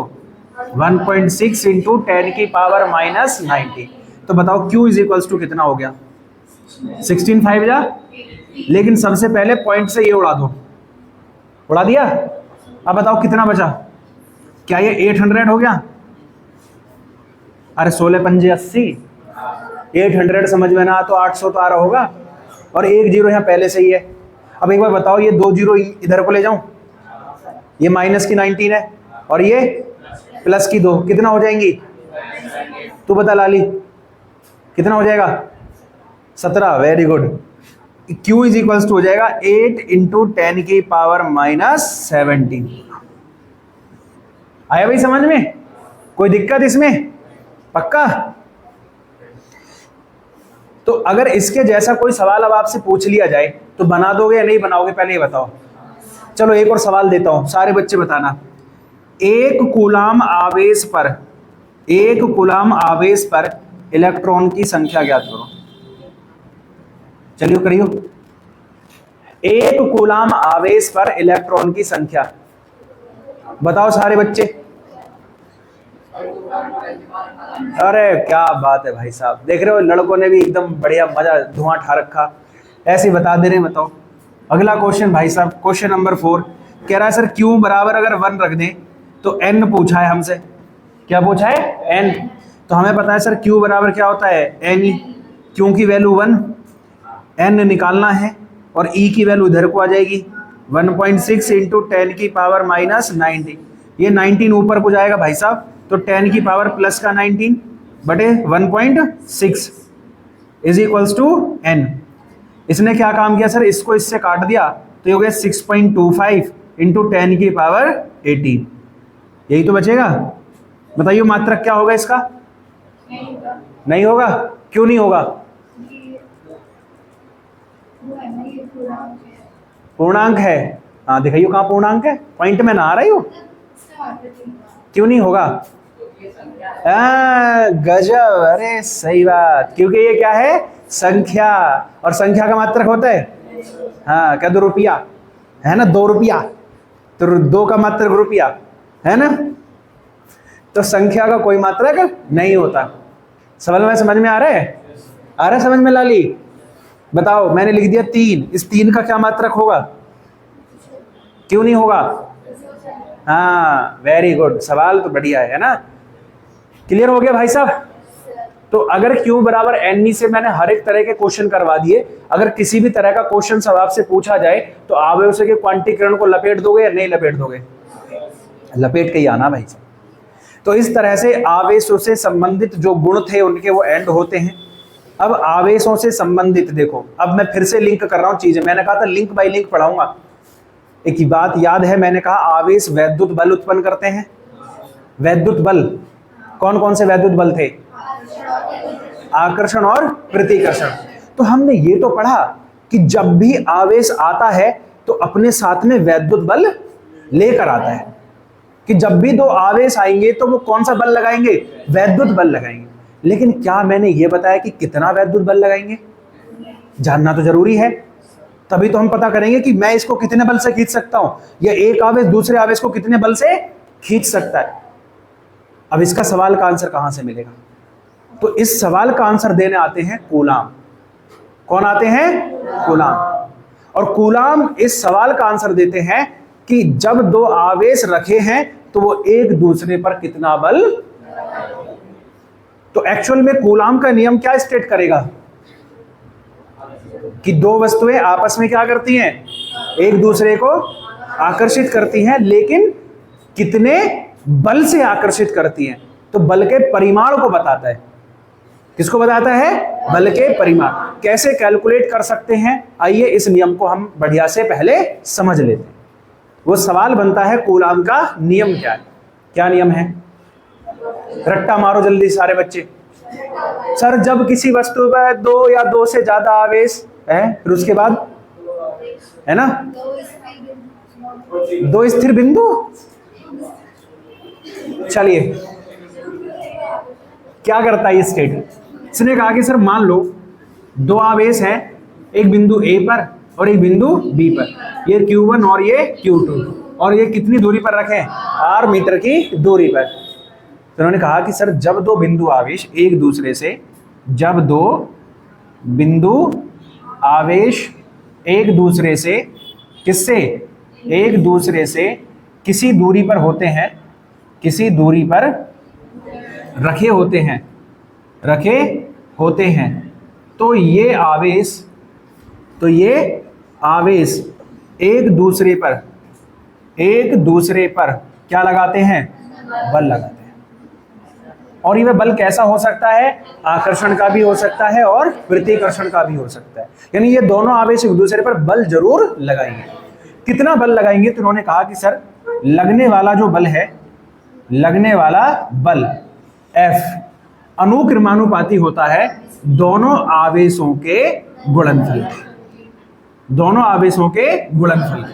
फिर दूसरी बात इन्होंने बताई कि जो लगने वाला बल है, ठीक है, लगने वाला बल वाला तो मैंने लिखा ही नहीं, लगने वाला बल F व्युत्क्रमानुपाती है इनकी बीच की दूरी के वर्ग के। ये दो बात इन्होंने बताई कि जो बल है वो इन दोनों आवेशों के मान पर निर्भर करेगा, और जो बल है वो इन दोनों के बीच की दूरी पर निर्भर करेगा। कैसे निर्भर करता है? तो उन्होंने कहा सर लगने वाला बल अनुक्रमानुपाती होता है आवेशों के गुणनफल के, और लगने वाला बल व्युत्क्रमानुपाती होता है बीच की दूरी के वर्ग के। ये सवाल है। इन्होंने कहा कि अगर इन दोनों नियमों को मिला दूं, है ना, मिलाने पर, तो मिलाने पर क्या हो जाएगा? F proportional to Q1 Q2 बटे में R स्क्वायर। इन्होंने कहा, हमने पढ़ा है कि जब भी हम प्रोपोर्शनल साइन हटाते हैं तो क्या आता है? एक कांस्टेंट। यहां वो कांस्टेंट क्या है? K। Q1 Q2 अपॉन में R स्क्वायर। लेकिन भाई साहब इस पर कैलकुलेशन हुई कि K का वैल्यू क्या निकलना चाहिए, तो इसका वैल्यू क्या निकल कर आया? जो K का वैल्यू है वो निकल कर आया 1/4 pi epsilon not Q1 Q2 upon. अब ये जो वर्ड है, ये जो है, ये जो एंडा मेंडा सा है, एंडा मेंडा गेंडा, ये है निर्वात की वैद्युतशीलता, निर्वात की वैद्युतशीलता। अब मैंने इसको पता है एंडा मेंडा गेंडा क्यों कहा? क्योंकि इसका नाम ही देखो, निर्वात की वैद्युतशीलता। अब बालक इसी में वैद्युत और शीलता, कोई तो इसको शीतलता ही समझ लेगा, ठीक है, लेकिन भाई ये निर्वात की वैद्युतशीलता का मतलब पता है क्या होता है? कि जब हम इन आवेशों को कहां रख देंगे? निर्वात में रखेंगे, तो बल कितना लगेगा, और जब किसी माध्यम में रख देंगे तो बल कितना लगेगा। तो ये निर्वात की वैद्युतशीलता बल की तीव्रता को बता रही है। किसको बता रही है? बल की तीव्रता। अगर ये निर्वात में रखा हुआ है तो इतना, लेकिन किसी माध्यम में रख दे तो, किसी माध्यम में रख दे तो, माध्यम में जैसे कांच, मोम, तेल वेल किसी में भी रख दो, तो क्या करोगे सर जी? तो ये जो है F की वैल्यू पता है क्या हो जाएगी? तो ये F की वैल्यू हो जाएगी F is equals to 1/4 pi epsilon naught into K भी आ जाएगा। क्या आ जाएगा बेटा? K आ जाएगा। ये K क्या है? ये परावैद्युतांक है। K क्या है? परावैद्युतांक है। किसका? माध्यम का। किसका परावैद्युतांक है? माध्यम का। जिस माध्यम में रखा गया है उसका परावैद्युतांक है। आगे बात समझ में? क्योंकि माध्यम के अकॉर्डिंग बल की मान क्या होगा? कम होगा या बढ़ेगा?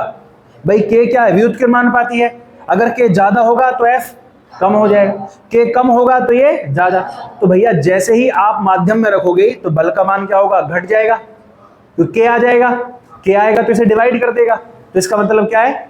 निर्वात में इसका मान सबसे अधिक होगा, और जैसे आप अलग अलग माध्यम में रखोगे तो इसका मान घटता जाएगा। क्या हो जाएगा, घटता। अब आ जाओ, अब हम समझते हैं sir ji 1/4 pi epsilon naught, इसका मान कितना होता है, तो इसका मान होता है 9 इंटू 10 की पावर 9। ये जो एप्सिलॉन नॉट है, एंडा मेंडा गेंडा, जो निर्वात की वैद्युतशीलता है, किसकी वैद्युतशीलता है, निर्वात की वैद्युतशीलता, ठीक है। ये जो निर्वात की वैद्युतशीलता है, इसका भी अपना मान होता है जो कि 8.85 इंटू 10 की पावर -12। आगे समझ में, इसका मात्रक और बता दो, चलो जो बच्चा बताएगा। 5 रुपए का सवाल है भाई। कूलाम स्क्वायर, चलो आ जाओ समझ लेते हैं। अगर इस बच्ची का भाई सब ठीक हुआ तो 5 रुपए चले जाएंगे, ठीक है। आ जाओ, ऐसे देख लो, यहां से देखो भाई, एफ इसका मात्रक जब ढूंढने जा रहे हैं ना, तो कैसे करोगे आपको सिखा रहा हूं मैं। तो एफ बराबर हो गया 1/4 पाई एप्सिलॉन नॉट। देखो इसको तो हटा दो क्योंकि इसका कोई मात्रक नहीं होता, होता है इसका मात्रक नहीं। Q1 Q2 बटे में R स्क्वायर। भाई साहब इसका मात्रक निकालना है ना, इसका निकालना है ना, इसको इधर भेज दो और ये जो बच्चा इसे इधर ले आओ।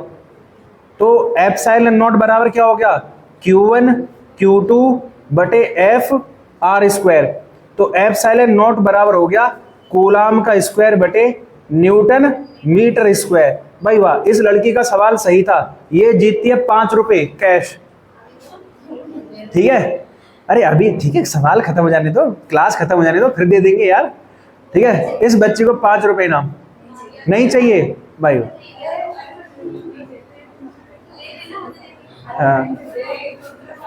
तो क्या होता है, कूलाम स्क्वायर बटे न्यूटन मीटर स्क्वायर, है ना। ये एकदम छाती तोड़ सवाल पूछा जाता है भाई। ये क्या पूछा जाता है, इसका मात्रक क्या हो गया, तो क्या होता है इसका मात्रक, कूलाम स्क्वायर बटे न्यूटन मीटर स्क्वायर। बढ़िया सवाल समझ लेना, ठीक है, एकदम तगड़े से पूछा जाता है। अच्छा जी, अब एक सवाल और मैं आपसे पूछता हूँ, कुछ चुल्लू मुल्लू से सवाल, लेकिन कई बार पूछे जाते हैं चुल्लू मुल्लू। पता है क्या है, एफ प्रोपोर्शनल है Q1 Q2 बटे R स्क्वायर, मैंने K का मान नहीं रखा। अब देखो सवाल नंबर क्या है, अगला सवाल। अब ये क्वेश्चन नंबर 5। पहला सवाल क्या है कि अगर बीच की दूरी R है, सबको पता है। मैंने कहा यदि दूरी डबल कर दी जाए तो बल पर क्या प्रभाव पड़ेगा। पहली बात तो ये समझ लो, सारे बच्चे दिमाग में बिठा लो, लिख लो, नोट कर लो, जहां भी लिखना है, ठीक है, माथे पर लिख लो, ठीक है, शीशे में देखते ही याद आ जाए। ये व्युत्क्रमानुपाती है, ये अनुक्रमानुपाती है। जो अनुक्रमानुपाती होता है, अगर वो बढ़ता है तो ये वाला भी बढ़ता है, अगर ये घटता है तो ये वाला भी घटता है। ये व्युत्क्रमानुपाती है। तो जो व्युत्क्रमानुपाती में होता है वो रिवर्स होता है, अगर ये बढ़ेगा तो घटेगा, ये घटेगा तो ये बढ़ेगा। तो बताओ, मैंने इसका मान 2R कर दिया तो ये बढ़ा या घटा, घटा। अरे कोई चीज R थी, मैंने उसे 2R कर दिया तो ये बढ़ा या घटा। हे भगवान, तुम तो घाटा करवा दोगे, पापा ने दुकान खोल के दे दी तो हैं। ये बढ़ गया तो ये क्या हो जाएगा, पहली बात कि अगर ये बढ़ेगा तो ये, अब बताओ ये कितना घटेगा, 4 गुना, यानी 1/4 रह जाएगा। पहले वाले का कितना, 1/4। क्यों, क्योंकि सर R की जगह 2R रख दो, तो 2R का स्क्वायर, और 2R का स्क्वायर क्या होता है, 2 का स्क्वायर 4 और R स्क्वायर। तो पहले वाले का कितना हो गया, 1/4। बोलो हाँ या नहीं। ऐसे सवाल पूछ ले जाते हैं कभी कभी, कभी कभी, ज्यादा नहीं। अगला सवाल, छठा सवाल, यदि R का मान आधा कर दिया जाए तब क्या होगा। अब पहले ये बताओ, R घट रहा है या बढ़ रहा है। पहले R था, अब कितना हो गया, तो R/2 का मतलब क्या हुआ, घट गया। अगर घट गया तो आप मुझे बता दो ये बढ़ेगा या घटेगा, पहले बताओ। सीधी पहली बात कि अगर ये घट रहा है तो ये वाला बढ़ेगा, अगर ये बढ़ेगा तो कितना बढ़ेगा। फिर से वही स्क्वायर कर दो, तो ये नीचे वाली चीज कहाँ जाएगी, ऊपर, तो कितना गुना हो जाएगा, 4 गुना हो जाएगा। जैसे नहीं आया समझ में तो यहां समझ लो भाई, इसको हटा दो तो 1/R/2 का स्क्वायर कर दूं, तो F प्रोपोर्शनल टू 2 का स्क्वायर कितना होता है 4, तो ये हो जाएगा 1/r² बटे में 4। ये 4 ऊपर जाता है तो 4 गुना 1/r²। तो पहले वाले का कितना गुना हो रहा है Q1 Q2 तो रहेगा ही ना, बाकी सब तो रहेगा ही, यहीं से देख लो। तो कितना गुना हो गया 4 गुना। तो ऐसे सवाल को छोड़कर मत आना, अगर आ जाए चिंदी बना देना, चिंदी। क्या बना दोगे? चिंदी बना देना इन्हें, है ना। आपको चीता बना रहे भाई, अगर समझ में आ रहा हो ना तो दबा के शेयर ठोकना फटाफट से, तो क्लियर होगी। अरे बोलो हाँ या ना। हर एक तरीके के सवाल आपसे पूछता है। अब एक सवाल और मैं आपसे पूछ रहा हूं, देखते कौन कौन बच्चा बताएगा। F और R के बीच ग्राफ बना दो, ग्राफ। करा सर यू क्या बवाल है, F और R के बीच ग्राफ बनाओ, बनाइए जरा। नहीं बन पा रहा है? सोच कर देखो, F और R के बीच ग्राफ पूछा जाएगा, ग्राफ। आ जाओ, जिन जिन पर नहीं बन रहा। पहले देखो ये वाला दिख रहा है, इसमें आ रहा है ना? हाँ फिर ठीक है, कोई बात नहीं, मैं नहीं आऊं चलेगा। ये हो गया F, ये हो गया R²। क्या कह रहा है? ये बढ़ेगा, ये घटेगा, तो ये वेरी गुड। तो भैया इसको ऐसे बनाना है,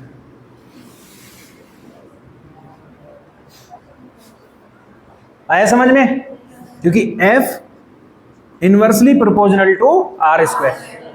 जैसे जैसे देखो ये घटता जा रहा है और इसका मान, यस और नो? हाँ, जैसे जैसे नीचे की ओर घट रहा है वैसे वैसे इसका मान बढ़ रहा है, और जैसे जैसे पास आ रहा है वैसे वैसे इसका मान घट रहा है। तो ये ग्राफ हो गया। पूछ लेगा ठोक देना, सर ये होगा सवाल, ठीक है। दूसरा और ग्राफ खींचो, चलो अब की बार। यहां देख रहे हो आप फॉर्मूला क्या है? ये फॉर्मूला देखो क्या है इसमें, F बराबर है 1/4 पाई एप्सिलॉन नॉट K। इसको हटा दूं तो क्या बचेगा? F proportional 1/K। तो F और K के बीच भी ग्राफ बनाओ। तो ये क्या है सर? ये भी घटेगा लेकिन इससे कम। अरे बोलो हाँ या नहीं? तो इसी में इसका भी ग्राफ बना दूं। कैसे बनाऊंगा? ऐसे, ये ज्यादा घटेगा और ये कम। समझ में आ रहा है? तो ये वाला हो गया F प्रोपोर्शनल 1/K और ये हो गया F 1/। देखो ये ऐसे सपाट जा रहा है, ये भी सपाट जा रहा है, ये सपाट ये भी सपाट, ठीक है। लेकिन ये क्या हो रहा है? ये नीचे की तरफ झुकता हुआ जा रहा है, सही है। तो ये दोनों ग्राफ बना लेना, अलग अलग भी बना सकते हो, एक ही जगह भी बना सकते हो, लेकिन आपको समझ में आना चाहिए। क्या आना चाहिए आपको? समझ में। ये दोनों ग्राफ हो गए F और K के बीच, F और R² के बीच, सही है। बढ़िया से ग्राफ समझ लेना। अगर ऐसा आ जाए सवाल तो छोड़कर मत आना, खींच देना उसके कान, सही है, ठीक है। तो ये था आवेशों से संबंधित कूलाम का नियम। अब जैसे ही कूलाम के नियम को एंड करते हैं तो हम कहां पहुंच जाते हैं बेटा? वैद्युत बल रेखाओं पर। कहां पर पहुंच जाते हैं? वैद्युत बल रेखा। क्यों पहुंच रहे हैं सर वैद्युत बल रेखाओं पर? आंसर ये बताओ क्यों पहुंच रहे हैं? तो मैंने बताया कि जब दो आवेश, जैसे कूलाम ने कहा कि सर दो आवेश एक दूसरे को क्या करेंगे? या तो आकर्षित करेंगे या फिर प्रतिकर्षित करेंगे। तो ये आकर्षण और प्रतिकर्षण किसके द्वारा कर रहे हैं? बल रेखाओं के द्वारा। याद है प्लस क्यू और माइनस क्यू बताया था। तो इनकी बल रेखाएं कहां जा रही हैं? एक दूसरे के पास पास आ रही हैं या फिर दूर दूर जा रही हैं। तो सबसे पहले बल रेखाओं को ही समझेंगे कि बल रेखाएं क्या होती हैं, ठीक है। तो सवाल है वो है सर जी वैद्युत बल रेखाएं क्या है भाई? वैद्युत बल रेखाएं क्या होती हैं? वैद्युत बल रेखाएं, सवाल तो यही है ना। तो चलो बताता हूं। तो वैद्युत बल रेखाएं क्या है बेटा? एक ऐसा काल्पनिक वक्र है, काल्पनिक वक्र, वक्र को हम पथ भी कह सकते हैं। काल्पनिक क्यों है? क्योंकि जब आवेशों को नहीं देख पा रहे तो भैया बल रेखाओं को क्या देखेंगे? तो हम इन्हें देख नहीं पाते, इसलिए हम ऐसा मान लेते हैं कि ये काल्पनिक रास्ता है। जैसे हम कहां चलते हैं? सड़क पर चलते हैं सर, उस रास्ते का नाम हमने रोड दे दिया है, कहीं हाईवे दे देते हैं कि कुछ दे देते हैं। तो ऐसे ही जिस पर आवेश चलते हैं उस पथ का नाम क्या है? वैद्युत बल रेखाएं। तो वैद्युत बल रेखाएं वह काल्पनिक वक्र है जिस पर धनावेश गति करता है। कौन सा आवेश? धनावेश गति करता है। ठीक है, ये है भैया सवाल। या फिर हम ये कह सकते हैं, या वह काल्पनिक वक्र है, वह काल्पनिक वक्र है, ठीक है, जो वैद्युत क्षेत्र को निरूपित करता है, वैद्युत क्षेत्र को निरूपित करता है। समझ गए नहीं समझ गए? तो ऐसा काल्पनिक वक्र जो या तो वैद्युत क्षेत्र को निरूपित करे या जिस पर कौन चले? धनावेश गति करे, उस काल्पनिक वक्र को हम क्या कहते हैं? वैद्युत बल रेखाएं कहते हैं। अब ये जो वैद्युत बल रेखाएं हैं बेटा, इनके कुछ गुण भी होते हैं, इनकी कुछ प्रॉपर्टीज भी होती हैं। गुण क्या क्या है इनके? पहली बात समझते हैं। पहला गुण क्या है? देखो यहीं से समझ लो, मैं जो डायग्राम बना रहा हूं ये सबसे बेस्ट डायग्राम रहेगा आपके लिए, सब कुछ इसी में लिखा हुआ है। देखो ये प्लस है और ये क्या है? माइनस है। सही है? यहां से मैंने आपको बताया था प्लस से बल रेखाएं किसकी ओर जाती हैं? माइनस की ओर। प्लस से किसकी ओर जाती हैं? माइनस की ओर, ऐसे जा रही हैं। समझ गए नहीं समझ गए? ऐसे। अब यहीं से सारे गुण हो जाएंगे आपके। ठीक है बेटा, ये लो जी। तो ये जो डायग्राम है इसमें आप मुझे बताओ कहीं भी बच्चे, क्या कोई दो बल रेखा आपस में मिल रही हैं? तो ये भी एक गुण है कि दो बल रेखाएं आपस में नहीं मिलती। ये बल रेखाएं कहां से शुरू हो रही हैं? प्लस से, और कहां एंड हो रही है? माइनस पर एंड हो रही है। तो दूसरा गुण यही हो गया। ठीक है, तो पहला गुण क्या है कि बल रेखाएं धनावेश से शुरू होती हैं और क्या होती है? और ऋणावेश पर समाप्त होती है। ठीक है, ये हो गया पहला गुण। दूसरा, दो बल रेखाएं कभी नहीं काटती, दो बल रेखाएं कभी भी नहीं काटती। क्यों नहीं काटती? क्योंकि कटान बिंदु जो होगा, कटान बिंदु, उस पर वैद्युत क्षेत्र की दो दिशाएं हो जाएंगी। हाँ, दो दिशा होना संभव नहीं। भाई दो बल रेखाओं ने काट दिया, तो मैंने कहा वैद्युत बल रेखाएं किसको निरूपित करती है? वैद्युत क्षेत्र को। अब मान लो इस बिंदु पर काट दिया, तो यहाँ वैद्युत क्षेत्र इस दिशा में भी और वैद्युत क्षेत्र इस दिशा में भी। लेकिन वैद्युत क्षेत्र कैसी राशि है? सदिश। और ये जब सदिश राशि है मेरे भाई, तो इसकी दो दिशाएं कैसे हो सकती हैं? अभी मैंने बताया था आवेश को लेकर कि सदिश की केवल एक ही दिशा हो सकती है, पर्टिकुलर, उसकी कोई दो दिशा नहीं हो सकती। तो ये होना भी संभव नहीं है। तीसरी बात क्या है सर? बल रेखाओं पर डाला गया लंब धनावेश की दिशा बताता है। किसकी दिशा बताता है? धनावेश की दिशा बताता है। ठीक है, दिशा को निरूपित करता है। चौथा, ये जो बल रेखाएं हैं ये अक्ष पर सिकुड़ने का प्रयत्न करती हैं। सिकुड़ने का प्रयत्न, देखो सिकुड़ रही है कि नहीं? आपस में से मिल रही है ना? हाँ, तो अक्ष पर क्या करती है? सिकुड़ने का प्रयत्न करती है। इसीलिए विपरीत आवेश क्या लगाते हैं? आकर्षण बल। ठीक है, इसीलिए विपरीत आवेश क्या लगाते हैं? आकर्षण बल। और पांचवा, यह लंबाई के लंबवत, किसके लंबवत? लंबाई के लंबवत फैलती हैं। लंबाई के लंबवत क्या होती है बेटा? ये फैलती है, दूर भागती हैं। और जब ये लंबाई के लंबवत फैलेंगी तो क्या होते हैं? समान आवेश क्या करेंगे? प्रतिकर्षित। तो आवेशों का आकर्षण और प्रतिकर्षण भी किस पर निर्भर करता है? बल रेखाओं के गुणों पर निर्भर करता है कि जो आवेश आपस में आकर्षण कर रहा है, कोई प्रतिकर्षण कर रहा है, तो उसके पीछे भी रीजन है सर जी बल रेखाएं। क्योंकि बल रेखाएं कहीं फैल रही हैं तो कहीं सिकुड़ रही हैं। तो ये बल रेखाओं के कुछ 4-5 गुण होते हैं जो आपको समझने हैं इन डायग्राम से। बोलो हाँ या नहीं? अब मैं आपके लिए कुछ डायग्राम बना रहा हूं, ठीक है, और उन डायग्राम को देखकर आपको बताना है कि कौन सा डायग्राम सही है और कौन सा डायग्राम क्या है आपके लिए गलत है। बोलो हाँ या नहीं? एक बार सारे बच्चे बताओ। बना दूं फिर कुछ डायग्राम? तो जाओ तो।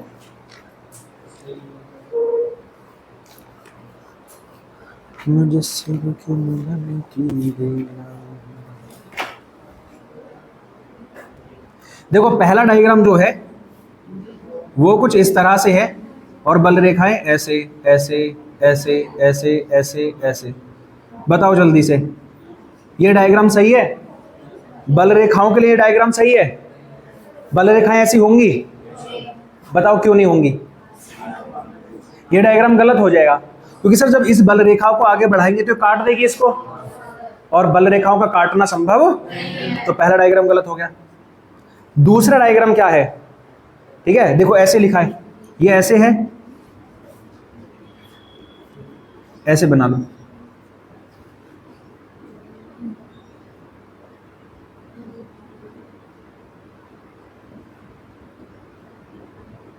देखो यहां माइनस है, ये प्लस है, ये माइनस है, ये प्लस है।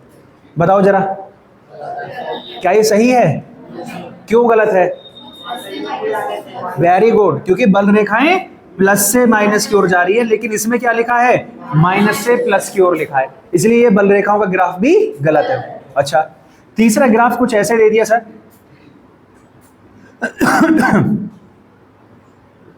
अब इसकी बल रेखाएं ऐसे गुजर रही हैं। बताओ, मतलब दो वस्तुएं हैं कुछ ऐसे मान लो, ऐसे मान लो, चलो ऐसे मैं बना देता हूं, ऐसे हैं, और दो वस्तुएं ये हैं, एक ये है एक ये है, तो यहां से बल रेखाएं ऐसे गुजर रही हैं। बोलो ये सही है? बोलो जल्दी से, गलत है सही है? क्यों? ये काट रही है और बल रेखाएं कभी भी नहीं काटती, इसलिए ये क्वेश्चन क्या हो गया? गलत हो। अच्छा जी, अब दूसरा हमने कहा एक ये है एक ये है, ये प्लस का है और ये भी प्लस का है, इनकी बल रेखाएं कुछ ऐसी हैं, इसकी बल रेखाएं कुछ ऐसी हैं।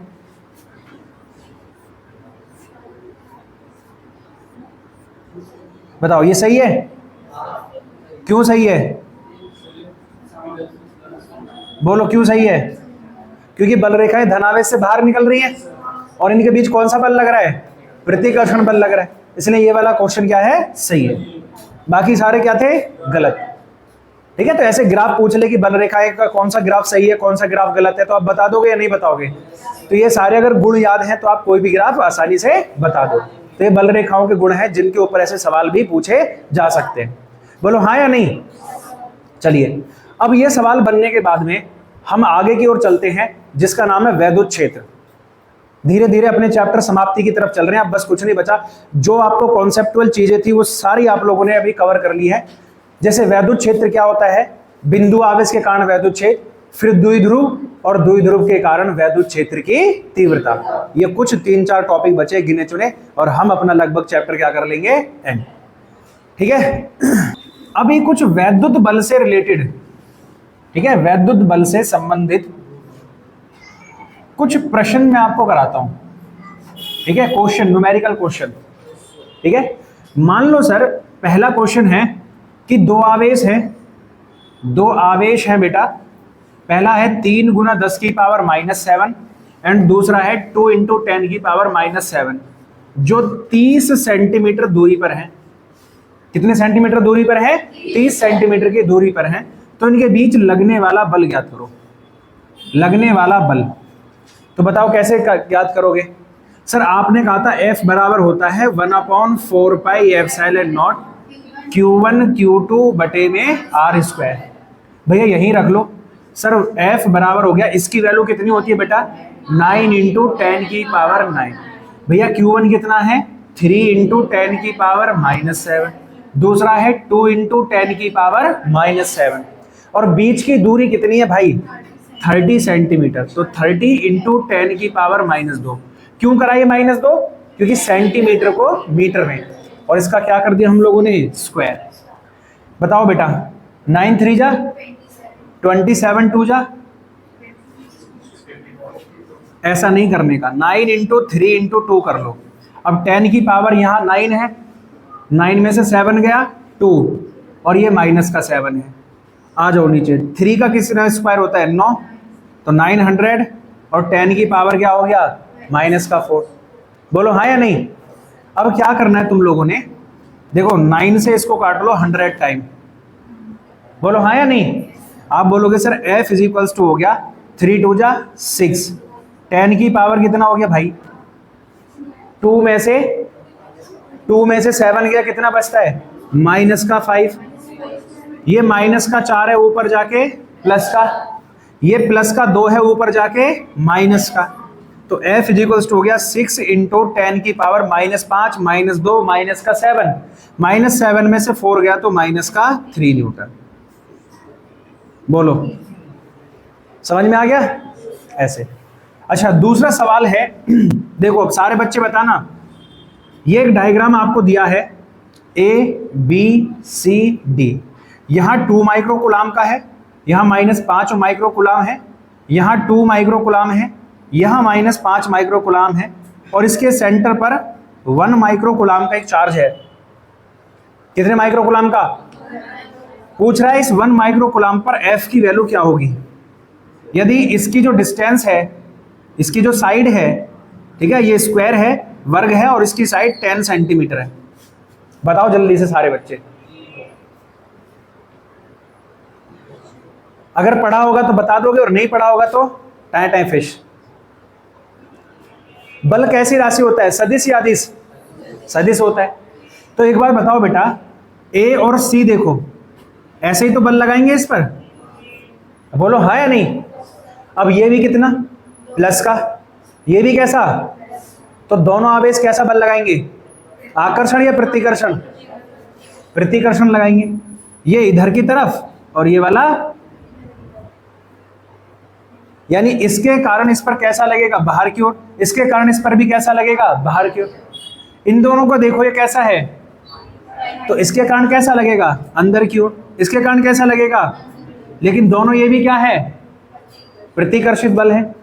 तो मेरे भाई टोटल जो बल होगा इसके कारण 0, और इसके कारण और इसके कारण कितना हो गया 0, क्योंकि दोनों ही एक दूसरे को क्या करेंगे, प्रतिकर्षित करेंगे, दोनों ही एक दूसरे को क्या करेंगे, प्रतिकर्षित। तो टोटल बल कितना हो जाएगा 0, यानी सेंटर पर लगने वाला बल कितना हो जाएगा 0। कुछ भी करने की जरूरत नहीं है, बस ये ध्यान रखना कि सर ये एक दूसरे के बराबर विपरीत है, तो लगने वाला बल कैसा होगा, प्रतिकर्षण। ये दोनों एक दूसरे के विपरीत है, तो लगने वाला बल कैसा होगा, प्रतिकर्षण। इसलिए टोटल बल कितना हो गया 0। सही है। अच्छा तीसरा सवाल ये है कि सर 2 आवेश हैं, 2 इंटू 10 की पावर -5 एंड तीसरा है 3 इंटू 10 की पावर -5, एक दूसरे से 20 सेंटीमीटर की डिस्टेंस पर है। कितनी डिस्टेंस पर बेटा, 20 सेंट। इनके बीच K इज इक्वल्स टू 2 परावैद्युतांक का माध्यम रखा है। K बराबर 2 परावैद्युतांक का माध्यम रखा है, तो इनके बीच बल कैसा लगेगा, कितना बल लगेगा ये निकालिए। तो अब की बार क्या आ गया, परावैद्युतांक और आ गया।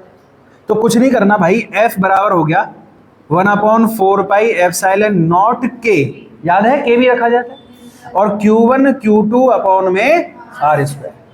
तो बच्चों ये हो गया 9 इंटू 10 की पावर 9 अपॉन में K की वैल्यू कितना है 2, ये भी तो रखा जाएगा बेटे, है ना। इस पूरे की वैल्यू तो 9 इंटू 10 की पावर 9 होती है, और इसकी वैल्यू अपॉन में 2। Q1 की वैल्यू कितना बेटा 2 इंटू 10 की पावर -5, Q2 की वैल्यू कितना है 3 इंटू 10 की पावर -5, बटे R कितना है 20 सेंटीमीटर, तो 20 इंटू 10 की पावर -2 का स्क्वायर। अब 2 से पहले इस 2 को चमका दो, चमका दिया नहीं, 9 3 जा 27, 10 की पावर 9 और ये 5 और 5 कितना हो गया 10, 20 का स्क्वायर कितना होता है 400 इंटू 10 की पावर -4। बस पावर का ही खेल है भाई। अब तो इससे इसको काट दो, कितनी बार 4 6 जा 24, 2 5, यही हो जाएगा ना। अब ये बचा जी 6.25 10 की पावर -1, ये माइनस का 4 है ऊपर जाके प्लस का 4, ये प्लस का 2 है ये जाके माइनस का 2, कितना हो गया 6.25 10 का पावर प्लस का 1, प्लस का 4 है और माइनस का 3 है, तो ये हो जाएगा 62.5 न्यूटन। कितना हो जाएगा बेटा 62. कहाँ पे ये वाला 6.75 आएगा, 4 6 हाँ ठीक है, वेरी गुड, शाबाश। तो 67.5 हो जाएगा। कितना हो जाएगा? 67.5। बोलो सवाल समझ में आ गया? तो इससे रिलेटेड कैसा भी न्यूमेरिकल आ जाए आप खींच लोगे, कोई दिक्कत, कोई सवाल, कोई समस्या? बस इतना ध्यान रखना, अगर के आ गया तो के नीचे रहेगा, के आ गया तो के नीचे रहेगा, इसलिए अलग से करवाया मैंने सवाल आपको कि इसके जैसा सवाल बन जाए तो आपको घबराना नहीं है, के आ जाए तो के को नीचे रखना, चाहे कितना भी के आ जाए। ठीक है बेटा, एकदम बढ़िया तरीके से सवाल समझना हर चीज। तो अगर ये सवाल समझ में आ रहा हो तो भाई खींच के अब लाइक शेयर और सब्सक्राइब ठोक दो फटाफट से। ठीक है, अब हम कहां की तरफ चल रहे हैं? वैद्युत क्षेत्र और वैद्युत क्षेत्र की तीव्रता। दो सवाल और समझने हैं, वैद्युत क्षेत्र की तीव्रता, और फिर हम चलेंगे इनके डेरिवेशन की तरफ, जो कि बढ़िया बढ़िया डेरिवेशन है। ठीक, तो सवाल हमारा है वैद्युत क्षेत्र किसे कहते हैं? तो भाई वैद्युत क्षेत्र कहां से बना? अच्छा, वैद्युत नाम आया ही कहां से? आवेश से। तो वैद्युत क्षेत्र भी किसका होगा? आवेश का। तो आवेश के चारों ओर का क्षेत्र, आवेश के चारों ओर का क्षेत्र ही वैद्युत क्षेत्र कहलाएगा। बोलो हाँ या नहीं? अगर इसके क्षेत्र में कोई जबरदस्ती घुसेगा तो क्या करेगा? इस पर बल लगाएगा। बस इतना से कहानी लिखनी है कि किसी आवेश के चारों ओर का, किसी आवेश के चारों ओर का, हाँ, वह क्षेत्र जिसमें, हाँ, जिसमें कोई अन्य आवेश, ठीक है, आने पर बल का उपयोग होता है आने पर यह क्या लगाता है? बल लगाता है, यह एक बल का अनुभव होता है। तो इसको ही हम क्या कहते हैं? वैद्युत क्षेत्र। भैया इसे किससे डिनोट करते हैं? ई से। मात्रक क्या होता है जी इसका? न्यूटन पर कूलम। क्या होता है इसका मात्रक? कैसी राशि है ये? सदिश राशि। ऊपर ही लिख गया, ये रहा, वेक्टर लग गया यहाँ पे। कैसी राशि है? सदिश। इसी की एक बहन है, इसका नाम है वैद्युत क्षेत्र की तीव्रता। इसका बड़ा नाम है। Very good. छोटा कर दें? छोटा ना हो तो वैद्युत क्षेत्र की तीव्रता क्या बताती है? तीव्रता, वेरी गुड, ये बताते हैं कि सर कितने परिमाण का बल। देखो इसने क्या बताया? इसने केवल इतना बताया कि भैया मेरे चारों ओर का एक क्षेत्र है, अगर इस क्षेत्र में कोई भी बल आएगा, कोई भी दूसरा आवेश आएगा तो मैं उस पर बल, लेकिन ये बताती है कि कितना बल। हाँ, तो इसका होता है E बराबर F अपॉन में Q। अब देखो फिजिक्स की लैंग्वेज में यहीं से डेफिनेशन याद कर लो, कुछ भी अगर फॉर्मूला याद है सब कुछ याद है। अब ये ट्रिक बता रहा हूं तुम्हें, है ना, रामबाण इलाज, जय श्री राम, काम करना चाहिए। ठीक है, क्या काम करता है भाई ये? E बराबर है F अपॉन Q। अब फिजिक्स में इसको कहते हैं एकांक।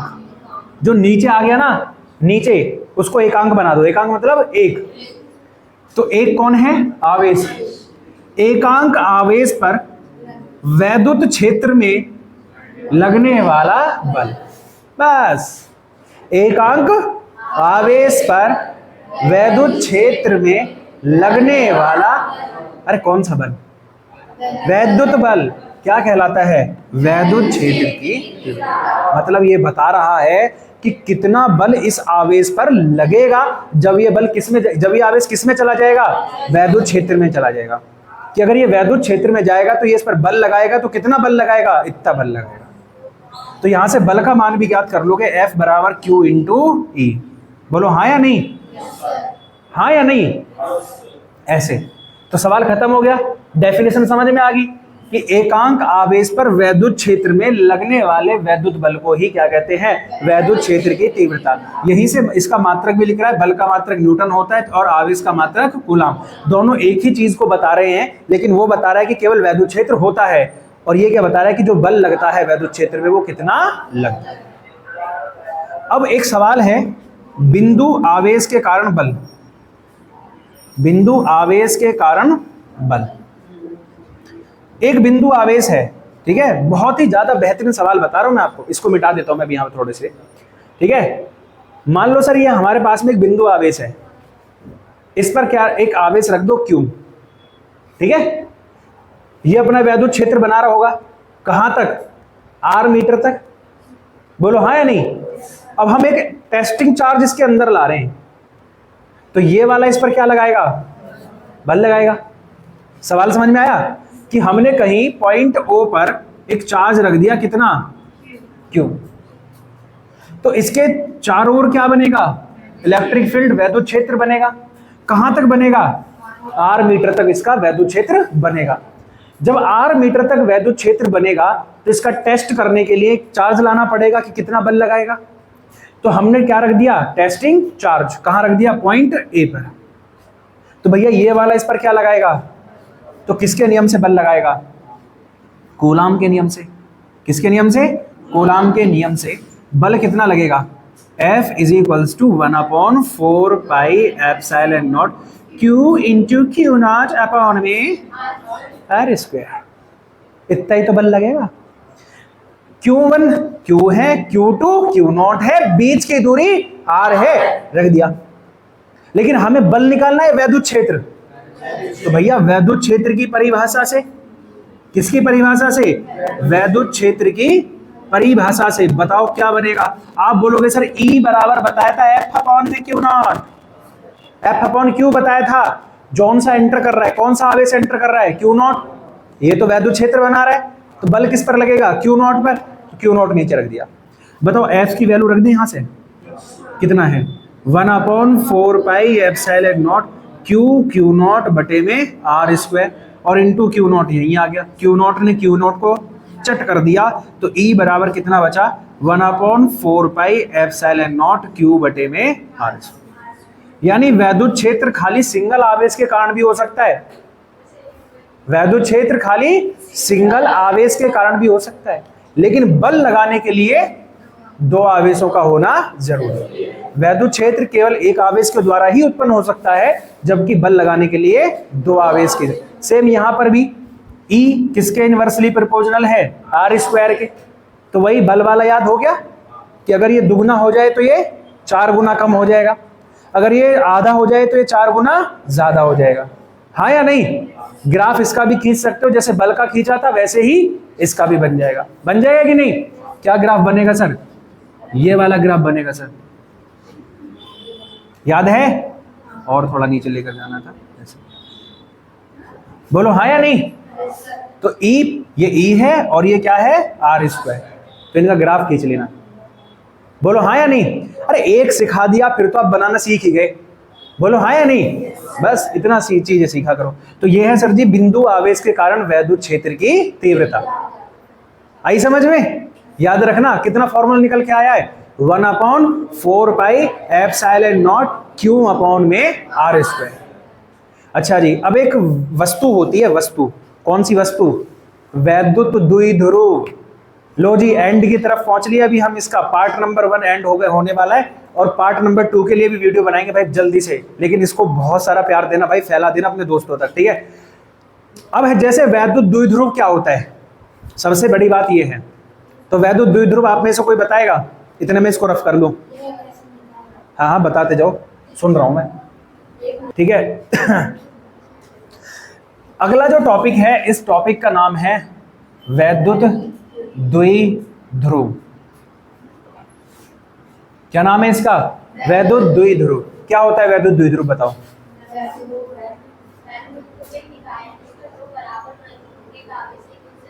बहुत बढ़िया सर, ये एक सिस्टम कहते हैं इसे, क्या कह देते हैं, सिस्टम, और सिस्टम को हिंदी में कहते हैं निकाय। तो ये एक निकाय है, एक सिस्टम बनाया जिसमें क्या होते हैं, जिसमें दो बराबर परंतु विपरीत आवेश, ठीक है, एक दूसरे से एक समान दूरी 12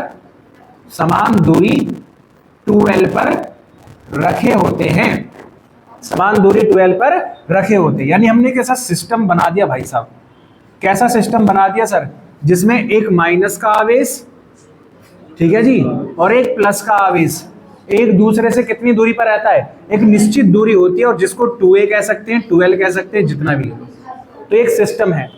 अगर इस सिस्टम के साथ छेड़छाड़ करोगे तो टूट जाएगा, तो वैद्युत द्विध्रुव टूट सकता है। वैद्युत द्विध्रुव क्या हो सकता है? टूट सकता है या टूट जाता है। अगर हम इसके सिस्टम के साथ छेड़छाड़ करते हैं तो वैद्युत द्विध्रुव क्या हो जाता है? टूट जाता है। समझ गए नहीं समझ गए? अच्छा जी, एक होता है द्विध्रुव का आघूर्ण। द्विध्रुव का आघूर्ण ये क्या भला है सर? देखो द्विध्रुव जो बना है ये एक निकाय है, एक सिस्टम है जो किसी पदार्थों ने बनाया हुआ है, तो इनका एक आघूर्ण होता है। ठीक है, तो आघूर्ण क्या कहता है सर? इसको हम P से डिनोट करते हैं। आघूर्ण कह रहा है कि सर इनमें से ही कोई एक आवेश ले लो और दोनों आवेशों के बीच की दूरी ले लो। इन दोनों के गुणनफल को ही क्या कह देते हैं? द्विध्रुव का आघूर्ण। तो डेफिनेशन भी ऐसी लिखना है कि द्विध्रुव का कोई एक आवेश, द्विध्रुव का कोई एक आवेश और दोनों आवेशों की, है ना, दोनों आवेशों के बीच की दूरी के गुणनफल को क्या कहते हैं? द्विध्रुव का आघूर्ण कहते हैं। किससे डिनोट कर रहे हैं बेटा इसे? P से। किससे डिनोट कर रहे हैं? P से। कैसी राशि होती है ये? सदिश। ये सदिश राशि होती है। इसका मात्रक क्या हो जाएगा? मात्रक क्या हो जाएगा भाई? यहीं से पता लगा दो। आवेश का मात्रक कूलाम और लंबाई का मात्रक मीटर। ये माइनस नहीं है, बस कूलाम मीटर ऐसे लिख लो, cm। अब एक सवाल मैं आपसे पूछता हूं, दो द्विध्रुव आघूर्ण एक दूसरे के लंबवत हैं। दो द्विध्रुव आघूर्ण एक दूसरे के लंबवत हैं, ये ऐसे है, ये ऐसे है। तो बताओ इनका परिणामी द्विध्रुव आघूर्ण कहाँ होगा? इनका परिणामी द्विध्रुव आघूर्ण जोड़कर निकलेगा, घटाकर निकलेगा, कैसे?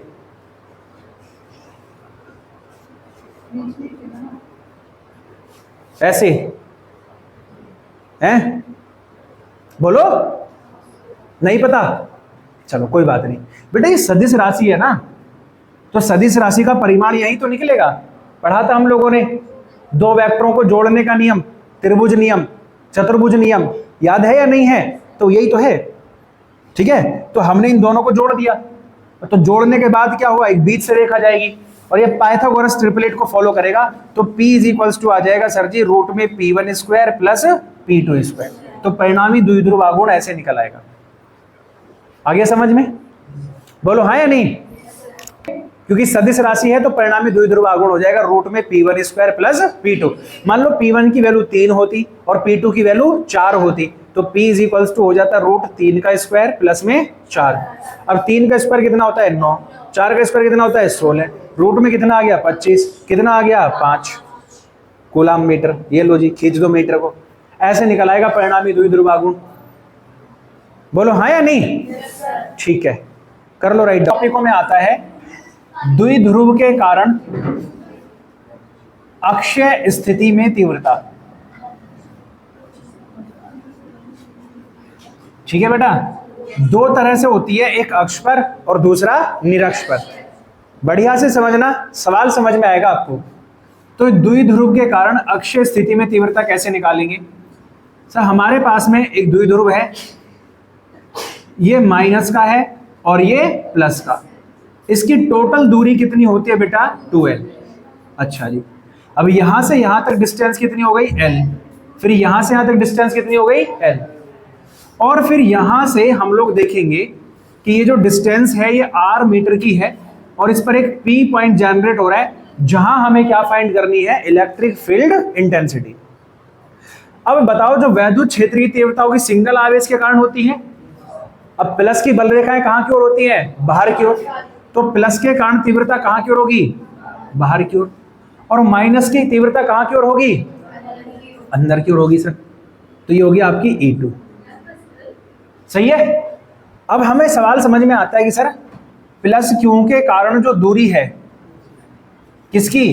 P की, वो कितनी होगी बेटा? देखो प्लस Q यहां है और P यहां है, यहां से यहां तक टोटल दूरी R है, लेकिन हमें यहां से दूरी लेनी है, तो ये वाली घटानी पड़ेगी। तो आप बोलोगे सर ये होगी R - L। और माइनस क्यू के कारण हो जाती है आर प्लस एल। क्यों? आर यहां तक है और माइनस तक पहुंचना है, तो कितनी हो गई? R plus L. अब भैया प्लस क्यू के कारण जो तीव्रता है, प्लस क्यू के कारण जो तीव्रता है वो कितनी हो गई? E1 is equals to 1/4 pi epsilon naught Q बटे आर स्क्वायर होती है। लेकिन आर नहीं है, प्लस क्यू के कारण आर कितना है? आर माइनस एल का स्क्वायर। ऐसी माइनस क्यू के कारण जो हो जाएगी E2 बराबर 1/4 पाई एप्सिलॉन नॉट क्यू बटे में आर स्क्वायर। लेकिन आर नहीं है, कितना है? आर प्लस एल का स्क्वायर। अब जो कुल तीव्रता है, ठीक है जी, कुल तीव्रता वो E बराबर E1 प्लस E2 होगी। लेकिन यहां बताओ इसका चिन्ह कैसा है? धनात्मक। और इसका चिन्ह क्या है? इसके विपरीत है। तो इसका चिन्ह कैसा है? माइनस। तो इसलिए E बराबर कैसी होगी बेटा? E1 minus E2। बस बच्चे क्या काम करना है? E1 और E2 का मान रख दो। कितना है E1 का मान? 1/4 pi epsilon naught Q upon में आर माइनस एल का स्क्वायर, और 1/4 pi epsilon naught Q upon R plus L का स्क्वायर। बोलो हाँ या नहीं? बोलोगे सर इसमें क्या करो, इसको k मान लेते हैं, तो k और q कॉमन है, और ये बचा 1/r माइनस एल का square minus 1/r plus L का स्क्वायर। बोलो यस और नो? क्या होगा सर? इसमें k q एल्शियम ले लोगे तो r प्लस एल का square minus r minus L का स्क्वायर बटे r माइनस एल का स्क्वायर और r प्लस एल का होल स्क्वायर। समझ में आई बातें? नहीं आई? तो E इज इक्वल्स टू बोलोगे के क्यू, यहां होल स्क्वायर खोलोगे R square plus L square plus 2RL। बोलो हाँ या नहीं? बाहर माइनस का चिन्ह है बेटा, तो क्या हो जाएगा? आर का स्क्वायर माइनस एल का स्क्वायर प्लस में 2RL, चिन्ह बदल जाता है अंदर का। और नीचे हो जाएगा सर ए का स्क्वायर माइनस बी का स्क्वायर का होल स्क्वायर। भैया ये हो गए एंड, ये एंड हो गए, तो कितना बचा? E is equals to K Q, और ये हो गया 2RL बटे में कितना? R square minus L square का होल स्क्वायर। अब Q और 2L ये मिलकर क्या बन जाएंगे? P। अभी बताया था कि P बराबर क्या होता है? Q into 2L। तो आप बोलोगे सर कितना? बढ़िया से लिख देना, E इज इक्वल्स टू हो गया के P, ये तीनों मिलकर P हो गए, और क्या बच रहा है? R। क्या बच रहा है? R। सॉरी 4RL हो जाएगा, ठीक है। तो इसमें से हम ऐसे कर लेते हैं, एक मिनट, यहां से बढ़िया से के क्यू, और ये हो गया सर जी 4RL अपॉन में R square minus L square का होल स्क्वायर। इसमें से 2L ले लिया मैंने, तो K इंटू पी बन गया, और कितना बच गया? हो गया 2R अपॉन में R square minus L square का होल स्क्वायर। अब आप बोलोगे सर अगर L बहुत बहुत छोटा है R से, तो L स्क्वायर क्या हो जाएगा? 0। तो E इज इक्वल्स टू हो गया के पी 2R अपॉन में R की पावर 4, क्योंकि ये तो 0 हो गया। तो अब R से R कैंसिल हो गया, तो E इज इक्वल्स टू हो गया के पी अपॉन R की पावर 3। अब K की वैल्यू रख दोगे तो 1/4 pi epsilon not 2P upon में R की पावर 3। इतना अक्षय स्थिति में तीव्रता होती है, किसके कारण? द्विध्रुव के कारण। यह है अक्षय स्थिति में तीव्रता। बोलो सभी को समझ में आया कि नहीं? है ना? जिन भी बच्चों का डाउट होगा इसको लेकर, भाई इससे बेहतरीन सवाल नहीं मिलेगा आप लोगों को, ठीक है, बढ़िया तरीके से एकदम। अब दूसरी बात क्या है, इसके कारण एक और जगह होती है, और वो है निरक्षीय स्थिति। देखो अक्ष कहां होता है? एक्स अक्ष, और निरक्ष कहां होता है? वाई अक्ष। तो अब की बार जो हम निरक्ष निकालेंगे वो हम वाई अक्ष पर निकालेंगे। किस पर निकालेंगे? वाई अक्ष पर। तो चलो शुरू करते हैं, चलें जी। तो अब की बार जो टॉपिक है वो है निरक्षीय स्थिति में वैद्युत क्षेत्र की तीव्रता। वैसे इसके डायग्राम को आप समझना बढ़िया से। देखो बच्चे, ये है हमारे पास में एक वैद्युत द्विध्रुव, इसमें माइनस का क्यू है और ये प्लस का क्यू। भैया निरक्ष कहाँ होता है? मैंने बोला था वाई अक्ष। तो यहाँ एक पॉइंट P है, कितनी डिस्टेंस पर? R मीटर की डिस्टेंस पर। इस पॉइंट P पर ही हमें क्या निकालना है? वैद्युत क्षेत्र की तीव्रता। तो प्लस Q के कारण तीव्रता हमेशा कहाँ की ओर होती है?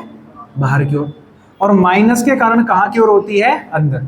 ये होगी E1, ये होगी E2। तो एक्चुअल में हम देखें तो ये जो E1 और E2 है ये क्षैतिज के साथ कितना एंगल बनाती है, थीटा। और ये कैसी राशि है, सदिश राशि। भाई तीव्रता कैसी राशि है, सदिश। और जब भी कोई सदिश राशि अक्ष के साथ कोण बनाती है तो वो दो भागों में बट जाती है। कितने भागों में, दो। पहला होता है ऊर्ध्वाधर घटक और दूसरा होता है क्षैतिज घटक। अगर हम ये बात करें बेटा ऊर्ध्वाधर घटक, तो E1 कहां की ओर जा रही है, ऊपर की ओर, और E2 कहां की ओर आ रही है, नीचे की ओर। तो ऊर्ध्वाधर घटक E1 के कारण कहां की ओर होगा, ऊपर की ओर, E1 sin थीटा, और E2 के कारण कहां होगा, नीचे की ओर, E2 sin थीटा। अब आप ये देख रहे हो sir, E1 sin theta and E2 sin theta क्या है, बराबर व विपरीत है। एक ऊपर की ओर जा रही है तो एक नीचे की ओर। तो कुल तीव्रता कितनी हो जाएगी, E1 sin थीटा माइनस भाई बराबर है ना एक दूसरे के, E1 sin theta is equals to E2 sin theta. और चिन्ह में कैसे हैं, चिन्ह में कैसे हैं, अपोजिट। ये प्लस का है तो ये, अगर इसको इधर लेकर आऊं तो E1 sin theta plus E2 sin theta equals to कितना हो गया, 0। यानी ऊर्ध्वाधर घटक के कारण जो कुल तीव्रता होगी वो कितनी होगी मेरे बच्चों, क्लियर होगी ना बात, कि इनके कारण जो टोटल इलेक्ट्रिक फील्ड इंटेंसिटी होगी वो कितनी हो जाएगी, 0। अब बचा कौन सा घटक, क्षैतिज घटक। अब जरा एक बात समझो, इस डायग्राम को मैं ऐसे समझा रहा हूं, ऐसे देखो, ये E1 sin थीटा यहां थी, बोलो हाँ या नहीं, और E2 sin थीटा यहां थी। अब ये बताओ, ये जो अक्ष है ये इसकी निरक्ष होगी ना, ये वाली अक्ष, बोलो हाँ या नहीं। अब E1 कहां जा रही है, ऐसे, और E2 कहां जा रही है, ऐसे, बोलो हाँ या नहीं। ये जा रही दोनों, E1 ये रही, E2 ये रही। तो क्या ये एक्स अक्ष के लेफ्ट में है दोनों, कोई राइट में तो नहीं है, दोनों एक ही दिशा में है ना। अगर एक ही दिशा में है तो E1 cos theta plus E2 cos theta, कुल तीव्रता जुड़ जाएगी, बोलो हाँ या नहीं। तो क्षैतिज घटक के कारण जो होगी वो E1 cos theta plus E2 cos theta, बोलो हाँ या नहीं। बस इतना समझना है। तो टोटल तीव्रता जो होगी वो कौन से घटक के कारण होगी, केवल और केवल क्षैतिज, क्योंकि ऊर्ध्वाधर के कारण तो समाप्त हो जाएगी, ऊर्ध्वाधर के कारण कोई तीव्रता नहीं होगी। अब बात है सर इनके बीच की दूरी, तो भैया यहां से यहां तक L होती है, यहां से यहां तक L होती है, और ये वाली डिस्टेंस कितनी है, R। लेकिन हमें ये नहीं चाहिए, हमें चाहिए प्लस और माइनस से कितनी डिस्टेंस होगी। तो आप ये देख रहे हो बेटा, ये एक राइट एंगल ट्राइंगल नहीं बन रहा, बन रहा है कि नहीं। इसमें ये क्या है, हाइपोटेनियस, ये क्या है, हाइपोटेनियस। तो आप बोलोगे सर हाइपोटेनियस का square is equals to perpendicular square plus base square, तो ये हो गया रूट में आर स्क्वायर प्लस में एल स्क्वायर। ये भी कितनी होगी, रूट में R square plus L square. तो प्लस और माइनस से जो डिस्टेंस होगी वो कितनी हो जाएगी, रूट में R square plus L square, बोलो हाँ या नहीं। अब आप यहां रखोगे वैल्यू, दोनों की वैल्यू समान है भाई साहब, ये वैल्यू दोनों की क्या है, इक्वल है, इक्वल है। तो E1 बराबर E2 होगा, क्यों होगा, क्योंकि 1/4 pi epsilon naught Q upon में, बोलो कितना है, आर स्क्वायर प्लस में एल स्क्वायर। देखो क्यों दोनों में समान ही होता है, क्यों समान होता है, क्योंकि द्विध्रुव है, द्विध्रुव में दोनों आवेश बराबर परंतु विपरीत होते, तो ये समान ही तो होते हैं। तो Q का मान समान है, दूरी का मान भी समान है, तो तीव्रताएं भी कैसे हो जाएंगी, बराबर हो जाएंगी। यानी E1 किसके बराबर, E2 के। तो भैया दोनों जुड़ जाएंगे आपस में, तो एक और एक कितनी हो जाएगी, 2। तो आप बोलोगे sir total electric field intensity होगी बराबर E2E cos थीटा, कितनी होगी, 2E cos थीटा। अब E की वैल्यू कितना है, ये रही जी E की वैल्यू कितना आई, 2 into 1/4 pi epsilon naught Q upon में रूट में R square plus L square into cos theta. इसको K मान लू ना, आप बोलोगे sir yes sir, 2K Q upon में कितना, root R square plus L square into cos theta. अच्छा एक बात और बताओ, cos theta is equals to base upon hypotenuse होता है, तो यहां बेस क्या है, यहीं रख लो ना फिर L, और हाइपोटेनियस क्या है, रूट में R square plus L square. एक और चीज बताओ, यहां आर का क्या होता है, स्क्वायर, तो स्क्वायर से रूट क्या होगा, तो यहां खाली नॉर्मल वैल्यू बचेगी क्योंकि रूट तो हट गया है, बोलो हाँ या नहीं। अब ये वैल्यू कितनी होगी भाई, मान लो ये टोटल एक्स है और ये रूट एक्स है, तो यहाँ एक्स की पावर 1 है और रूट एक्स का मतलब होता है यहाँ पावर 1/2, और मल्टीप्लाई में पावर क्या होती है, ऐड हो जाती है। 1 में हाफ जोड़ोगे तो पावर एक्स की 3/2 हो गई, बस। तो यहाँ भी ऐसे ही कर लो।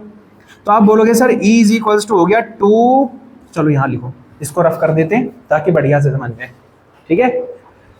ये हो गया sir E is equals to हो गया कितना, 2k³ L अपॉन में कितना हो गया, R square plus L square की पावर 3/2, हाँ या नहीं।